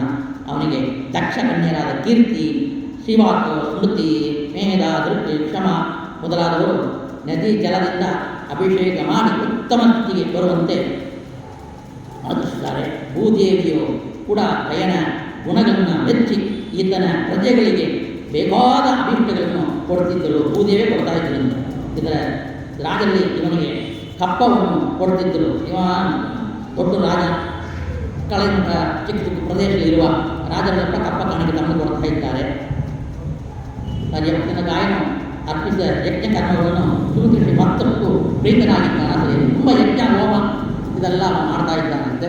ಅದು ನೋಡಿ ಹರಿ ಪ್ರೀತಿನಾಗಿದ್ದಾನ. ಗಯನಿಗೆ ಅವನ ಪತ್ನಿ ಅವರ ಜಯಂತಿಯಲ್ಲಿ ಚಿತ್ರರಥ. ಈ ಜಯಂತಿ ಬೇರೆ, ಋಷಭನಾಮನಕ್ಕೆ ಹೆಂಡತಿ ಒಂದು ಜಯಂತಿ ಸಾಕ್ಷಾತ್ ಲಕ್ಷ್ಮೀದೇವಿ. ಇವನಿಗೂ ಒಂದು ಹೆಂಡತಿಯಿಂದ ಜಯಂತಿ ಚಿತ್ರದ ಜಯಂತಿ ಚಿತ್ರರಥ, ಸ್ವಾತಿ ಮತ್ತು ಅವರೋಧ ಎಂಬ 3 ಪುತ್ರರಾಗಿದ್ದಾರೆ. ಈ ಚಿತ್ರರಥನಿಗೆ ಸಾಮ್ರಾಟ್, ಅವನಿಗೆ ಮೇರಿಚ, ಅವನಿಗೆ ವಿದ್ನು ಅಂತ, ಅವನಿಗೆ ಮಧು, ಅವನಿಗೆ ವೀರವಕ್ರ, ಅವನಿಗೆ ಮಣ್ಣು ಮತ್ತು ಪ್ರಮಣ್ ಎಂಬ 2 ಪುತ್ರರಾಗಿದ್ದಾರೆ. ಈ ಮನ್ನುವಿಗೆ ಭುವನ, ಅವನಿಗೆ ತ್ವಷ್ಟೃ, ಅವನಿಗೆ ವಿರಜ, ಆ ವಿರಜನಿಗೆ ಸದಜಿತ್ ಮೊದಲ 100 ಮಂದಿ ಪುತ್ರರಿದ್ದರು. 100 ಮಂದಿ ಮಕ್ಕಳು ಹುಟ್ಟಿದ್ದಾರೆ. ಒಬ್ಬ ಪುತ್ರಿ ಕೂಡ ಹುಟ್ಟಿದ್ದಾಳೆ. ಶ್ರೀ ಪರಮಾತ್ಮನ ದೇವ ಸಮೂಹ ಕೀರ್ತಿಯನ್ನು ತಂದುಕೊಟ್ಟು ಹಾಗೆ ಕೊನೆಯವಾದ ವ್ರಜನೆಂಬುವನು ಪ್ರಿಯವ್ರತನಾದ ವಂಶಕ್ಕೆ ಕೀರ್ತಿಯನ್ನು ತಂದುಕೊಡ್ತಾ ಇದ್ದಾನ. ಪರಿಚಿತ್ರ ಕೇಳ್ತಾ ಇದ್ದಾನ, ಮಹಾನುಭಾವರೇ, ತಾವು ಹಿಂದೆ ಈ ಭೂಮಂಡಲ ಪರಿಮಾಣವನ್ನು ತಿಳಿಸಿಕೊಟ್ಟಿದ್ದೆ. ಮುಂಚೆ ನೋಡಿದ್ರು ಭೂಮಂಡಲ ಕೆಳಗೆ 14 ಲೋಕ, ಮೇಲ್ಗಡೆ 7 ಲೋಕ, 14 ಲೋಕಗಳು, ಇದೆಲ್ಲ ವಿವರವಾಗಿ ಹೇಳಿದ್ದೀರಿ. ಆದರೂ ಕೂಡ ಇದನ್ನು ವಿವರವಾಗಿ ಇನ್ನೊಂದು ಸಲ ತಿಳಿಸ್ಬೇಕು ಅಂತ ಹೇಳುವಾಗ ಈ ಜಂಬೂದ್ವೀಪ ಇದು ಬಗ್ಗೆ ಹೇಳಬೇಕು. ಮತ್ತು ಇದರ ಏನೇನು ಮಂಡಲ ಇದೆಯೋ ಅಥವಾ ಪರ್ವತಗಳಿದೆಯೋ ಅದ್ರ ಬಗ್ಗೆ ಹೇಳುವಾಗ ಈ ಜಂಬೂದ್ವೀಪ ಹೇಳ್ತಾರೆ. ಇದು ವರ್ತುಲಾಕಾರ ಇದೆ. ಸುತ್ತಳತೆ 1 ಲಕ್ಷ ಯೋಜನೆ. ಇವರ ಸುತ್ತಲೂ ಕೂಡ ಅಷ್ಟೇ ಅಂದರೆ 1 ಲಕ್ಷದ ಯೋಜನೆಷ್ಟು ಪರಿಮಾಣವುಳ್ಳ ಲವಣ ಸಮುದ್ರ ಇದೆ, ಅಂದರೆ ಉಪ್ಪು ಸಮುದ್ರ. ಇದು 9 ಅಂದರೆ ಖಂಡಗಳಾಗಿದೆ. ಅವು ಒಂದೊಂದು ಕೂಡ 9,000 ಯೋಜನೆ ವಿಸ್ತೀರ್ಣ ಉಳ್ಳದಾಗಿದೆ ಅಂತೇಳಿ ಅದನ್ನು ವರ್ಣ ಮಾಡ್ತಾ ಇದ್ದಾರೆ. ಇಲಾವೃತ ದಕ್ಷಿಣದಲ್ಲಿ ನಿಷಿಧ, ಹೇಮಕೂಟ, ಹಿಮಾಲಯ ಎಂಬ 3 ಪರ್ವತಗಳಿದೆ.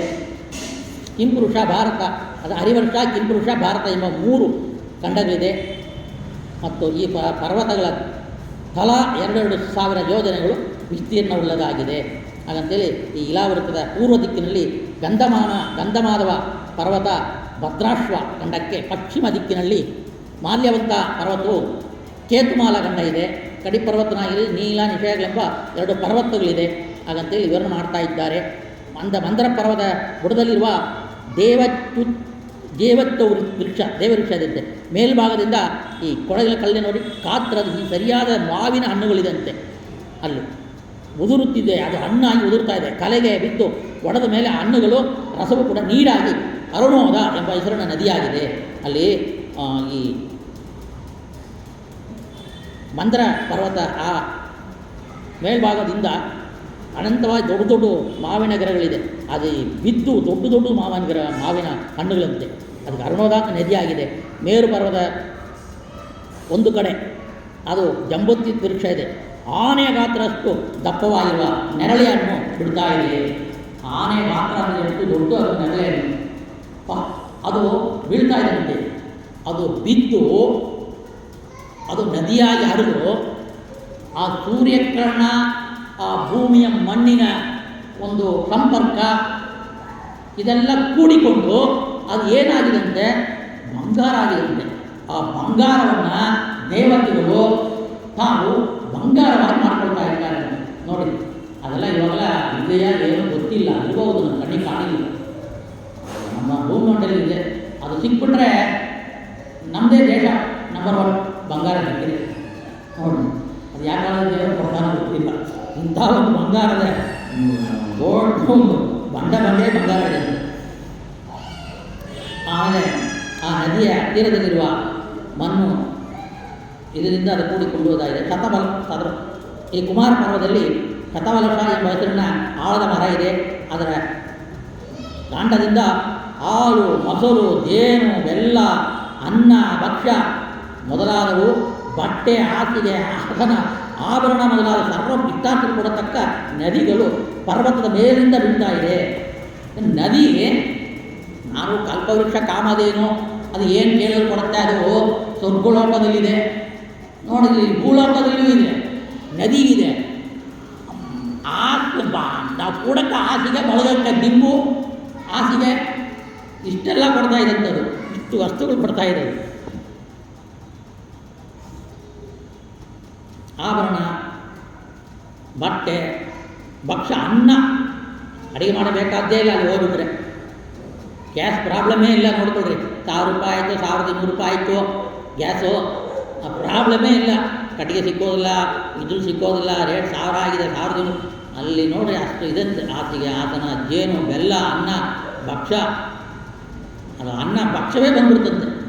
ಕೇಳಿದ್ದಾರೆ, ಇವಾಗ ಕೇಳಿದರೆ ಇಟ್ಕೊಂಡು ಇವುಗಳಲ್ಲಿ ಅನುಭವಿಸುವ ಈ ಜನರಿಗೆ ಎಂದು ಚರ್ಮದ ಸುಕ್ಕಾಗಲಿ, ನೆರೆ ಆಗಲಿ, ಆಯಾಸ, ಬೇವರು, ದುರ್ವಾಸನೆ, ಮುಪ್ಪು, ಮರಣ, ಅಪಮೃತ್ಯು, ಶೀತ, ಉಷ್ಣ, ಬಣ್ಣದ ಬದಲಾವಣೆ, ಜ್ಞಾನಕ್ಕೆ ಅಡ್ಡಿಯಾಗಿರುವ ಭೂತಾವೇಶ ಮೊದಲಾದ ತಾಪಗಳು ಯಾವುದೂ ಇಲ್ಲ ಅಂತ. ಇದು ಇಷ್ಟೆಲ್ಲ ನಾವು ಕೇಳಿಪಟ್ಟಿರೋದು ವೈಕುಂಠ ಲೋಕದಲ್ಲಿ ಮಾತ್ರವೇ. ಅದು ಇಲ್ಲಿ ಇಷ್ಟೊಂದು ಕೊಡ್ತಾ ಇದೆ, ಇಷ್ಟೊಂದು ಇದ್ದರೆ ಎಂಥ ಒಂದು ಭಗವಂತನ ಸೃಷ್ಟಿ ನಾವು ನೋಡಬೇಕಷ್ಟೆ. ಭಗವಂತನ ಸೃಷ್ಟಿಯನ್ನು ತಿಳಿದರೆ ಅಲ್ಲೆಲ್ಲಿ ಇಟ್ಟಿರ್ತಾನೆ. ಇದನ್ನೆಲ್ಲ ತಿಳಿದರೆ ನಾವು ಕೂಡ ಭಗವಂತನ ಸೃಷ್ಟಿ ಕ್ರಮ ತಿಳಿಯೋದ್ರಿಂದ ನಾವು ಮನೆಯಲ್ಲೇ ಇದ್ದರೂ ಕೂಡ ಭಕ್ಷ್ಯ ಭೋಜ್ಯ ಎಲ್ಲ ಆಗತ್ತೆ ಅಂತ ಅರ್ಥ ಇದೆ. ಈ ರೀತಿಯಲ್ಲಿ ಜ್ಞಾನ ಇರೋರಿಗೆ ಎಲ್ಲ ಆಗುತ್ತೆ. ಭಗವಂತನ ಜ್ಞಾನ ಅಷ್ಟು ಮಟ್ಟಿಗೆ ದೊಡ್ಡದಾಗಿದೆ. ಮೇರು ಪರ್ವತದ ಬುಡದಲ್ಲಿ ಕಮಲದ ಕೇಸರಿಗಳಂತೆ ಕುರಂಗ, ಕುರರ, ಋಷುಂಭವ, ಕಂಕಟ, ತ್ರಿಕೂಟ, ಶಿಶಿರಪತಂಗ, ರುಚಕ, ನಿಷಿಧ, ಹಿತವಾಸ, ಕಪಿಲ, ಶಂಚ, ವೈಡೂರ್ಯ, ಚಾರುದಿ, ಹಂಸ, ಋಷಭಾವಿ, ನೀರ, ನಾಗ, ಕಾಲಂಜರ, ನಾರದ ಮೊದಲಾದ ಬೆಟ್ಟಗಳಿದೆ ಅಂದರೆ ಮೇರುನ ಪರ್ವತಕ್ಕಿರುವ ಮಂದ್ರ ಪರ್ವತದ ಆಚೆ ಜಡರ, ದೇವಕೂಟ ಪರ್ವತಗಳು 18,000 ಯೋಜನೆ ದೂರದಲ್ಲಿ ದಕ್ಷಿಣದ ಉತ್ತರಕ್ಕೆ ಹಬ್ಬಿ ಹರಡಿ 1000 ಯೋಜನೆ ದಪ್ಪ ಅಷ್ಟೇ ಯೋಜನೆ ಉತ್ತರವಾಗಿದೆ.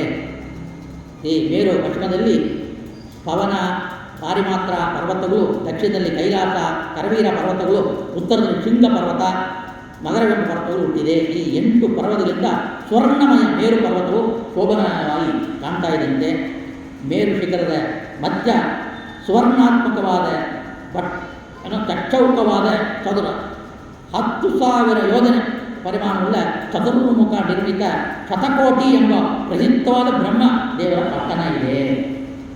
ಬ್ರಹ್ಮದೇವರ ಮನೆಗೆ ಹೋಗಬೇಕಾದ್ರೆ ಇದೇ ದಾರಿ. ಇಲ್ಲಿ ಹೋಗಬೇಕು. ಶತಕೋಟಿ ಎಂಬ ನಾಮಿರುವ ಸುತ್ತಲೂ ಕೂಡ ಇಂದ್ರಾದಿ ಅಷ್ಟದಿಕ್ಪಾಲಕರು ಪಟ್ಟಣಗಳಿವೆ. ಏನು ಇಂದ್ರ, ಯಮ, ನಿವೃತ್ತಿ, ವರುಣ, ವಾಯು, ಕುಬೇರ, ಈಶಾನ್ಯ ಅಂತ ಇದ್ದಾರೆ. ಅಷ್ಟದಿಕ್ಪಾಲಕರು ಅವರವ್ರ ಮನೆ ಇದೆ ಅಂತೆ. ಅವು ಒಂದೊಂದು 2,500 ಯೋಜನೆಗಳು ಒಂದೊಂದು ಮನೆ. 8 ಮನೆಯೂ ಕೂಡ ಇಷ್ಟು ಆಳಕ್ಕೆ ಉಳ್ಳದಾಗಿದೆ ಹಾಗಂತ ಹೇಳ್ತಾ ಇದ್ದಾರೆ. ಈ ರೀತಿಯಲ್ಲಿ ಈ ಗಂಗಾ ಅವತರಣ ಅಂದರೆ ವಿಷ್ಣು ಪದ ಏನು ವಾಮನ ಅವತಾರ ತೋರಿಸಿದ್ದಾನ, ಆ ಬಲಿಚಕ್ರವರ್ತಿಯ ಉದ್ಧಾರ ಮಾಡೋಕ್ಕೆ ಬಲಿಚಕ್ರ ಯಜ್ಞದಲ್ಲಿ ಆ ತಿರುವಿಕ್ರಮವನ್ನು ತಾಳಿ ಬಾಲ ರೂಪದಲ್ಲಿ ಬಂದಿರುವ ಭಗವಂತ ತಿರುವಿಕ್ರಮದಲ್ಲಿ ಬೆಳೀತಾ ಇದ್ದಾನೆ. ಆವಾಗ ಈ ಬ್ರಹ್ಮಾಂಡದ ಕವಟ ಏನಿದೆಯೋ ಅದು ಅತ್ಯಂತ ಕಠಿಣವಾದದ್ದು. ತನ್ನ ಬೆರಳಿನ ತುದಿ ಭಾಗದಲ್ಲಿ ಅದು ಒಡೆದಿದೆ, ಆ ನೀರು ಬಂದಿದೆ. ಆ ನೀರನ್ನು ವಿಷ್ಣುಪದಿ, ವಿಷ್ಣುವಿಂದ ಆಗೋದು ವಿಷ್ಣುಪದಿ ಅಂತ ಕರೀತಾರೆ. ಅದು 1000 ಯೋಗಲಷ್ಟು ದೀರ್ಘವಾದ ನಂತರ ವಿಷ್ಣುಪದಿಯ ಅಂತರಿಕ್ಷದ ಮೇಲ್ಭಾಗದಲ್ಲಿರುವ ದುರ್ವಲೋಕದಲ್ಲಿ ಇಳಿತಾ ಇದೆ. ಫಸ್ಟು ಅಲ್ಲಿ ಬರೋದು ಬ್ರಹ್ಮಲೋಕ. ಬ್ರಹ್ಮದೇವರು ಅದನ್ನು ಇಟ್ಕೊಂಡು ಭಗವಂತನ ಪೂಜೆ ಮಾಡಿದರು, ಭಗವಂತನ ಪಾದವನ್ನೇ ತೊಳೆದರು. ವಿಷ್ಣುಪದಿ ಆಯಿತು, ವಿಷ್ಣು ಪಾದದಿಂದ ಬಂದಿರೋದ್ರಿಂದ. ಮತ್ತು ಅಲ್ಲಿಂದ ಧ್ರುವಲೋಕದಲ್ಲಿ ಇಳಿತು. ಆ ಸ್ಥಳವು ಶಿಂಶುಮಾರನೆಂಬ ಶ್ರೀಹರಿಯ ಅವಸ್ಥಾ ಇರೋದ್ರಿಂದ ವಿಷ್ಣು ಪದ ಹಾಗಂತ ವಿಷ್ಣುಪದಿ ಆಯಿತು, ಇದು ವಿಷ್ಣು ಪದ ಆಯಿತು. ಆಮೇಲೆ ಅದೇ ನದಿ ಕನ್ನಡ ಬರ್ತಾ ಇದೆ. ಆ ವಿಷ್ಣುಪದದಲ್ಲಿ ವೀರ ಪರಭಕ್ತರು ಎಲ್ಲ ಅಲ್ಲಿರೋರೆಲ್ಲ ಸ್ನಾನ ಮಾಡ್ತಾರಂತೆ.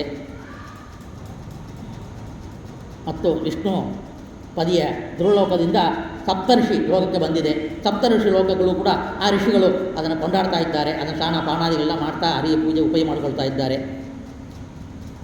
ಮೋಕ್ಷವೇ ಬೇಕು ಎಂಬುವವರಿಗೆ ಇಂಥ ಒಂದು ನದಿ ಏನಿದೆಯೋ ಭಗವಂತನ ಆ ವಿಷ್ಣು ಪದ ಅದು ಮೋಕ್ಷವನ್ನೇ ಕೊಡ್ತಾ ಇದೆ ಅಂತೇಳಿ ಅನಂತ ರೀತಿಯಲ್ಲಿ ವರ್ಣನೆ ಮಾಡ್ತಾ ಇದ್ದಾರೆ. ಚಂದ್ರಮಂಡಲಕ್ಕೆ ಆ ವಿಷ್ಣು ಪದಿ ಕೂಡ ಆ ಲೋಕದಿಂದ ಕೆಳಗಿರುವ ಚಂದ್ರಮಂಡಲಕ್ಕೆ ಬಂದಿದೆ. ಅಲ್ಲಿಂದ ಹೊರಟು ಶತಕೋಟಿ ಪಟ್ಟಣಕ್ಕೆ ಬರ್ತಾ ಇದೆ. ಮತ್ತು ಸೀತಾ, ಅಲಕನಂದ, ಚಕ್ಷುಷು ಮತ್ತು ಭದ್ರ ಎಂಬ ಹೆಸರಿನ 4 ಶಾಖೆಗಳಾಗಿ ಬರ್ತಾ ಇದೆ.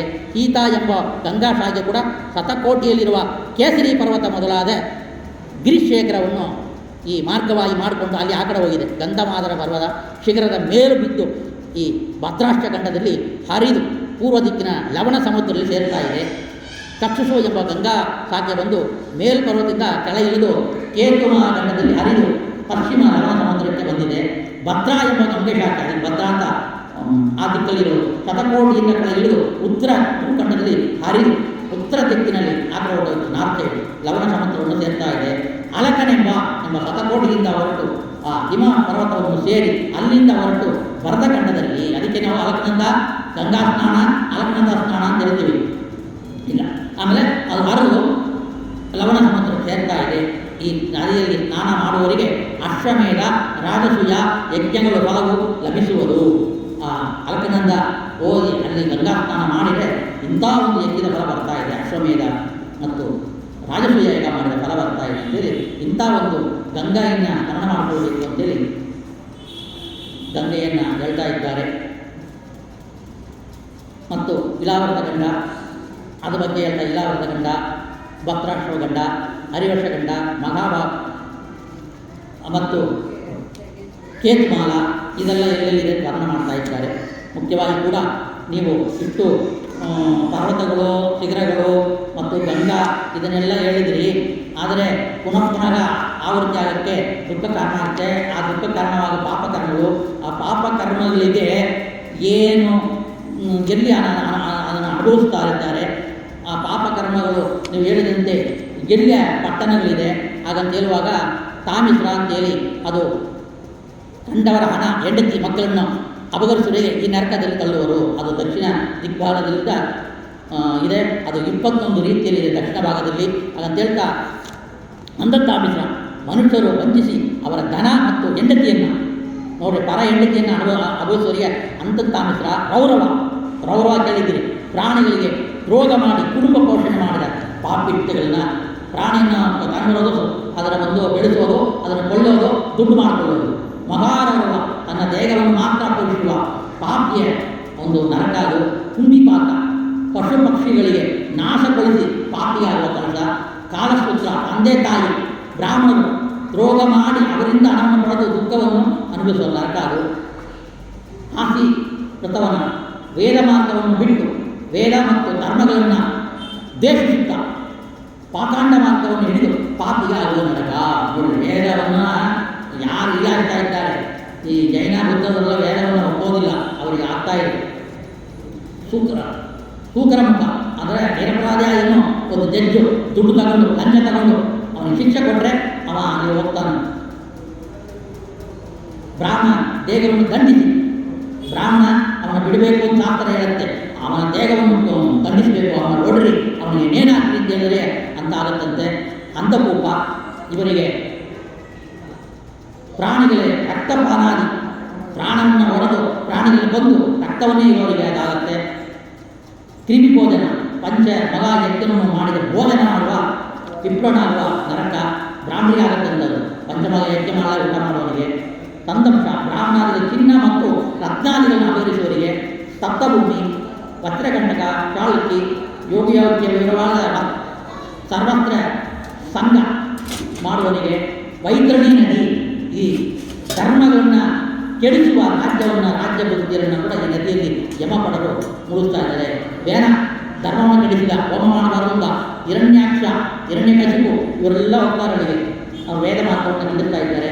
ಪಯೋಧ, ಸದಾಚಾರ ಭ್ರಷ್ಟ, ನೀಚ ಜಾತಿಯಲ್ಲಿ ಇಟ್ಟೋದು, ಪ್ರಾಣಿರೋಧ, ಗಾಲಾಭಕ್ಷ, ವಿಲಸನ್ನ, ಸುರಮೇಯನ, ಅವಿಷಯಪೂರ, ರೇತಸ್ಪಾನ, ಶಾರಕರ್ಮ, ರಕ್ಷೋಗುಣ ಭೋಜನ, ಶೂಳಭೂತ, ದಂತಶೂಕ, ಅವನ ವಿರೋಧ, ಪರ್ಯಾವರ್ತನ, ಸೂಚಿಮುಖ ಎಲ್ಲವೂ ಕೂಡ ನರಕದಲ್ಲಿ ಇರುವ ಪಟ್ಟಣಗಳು.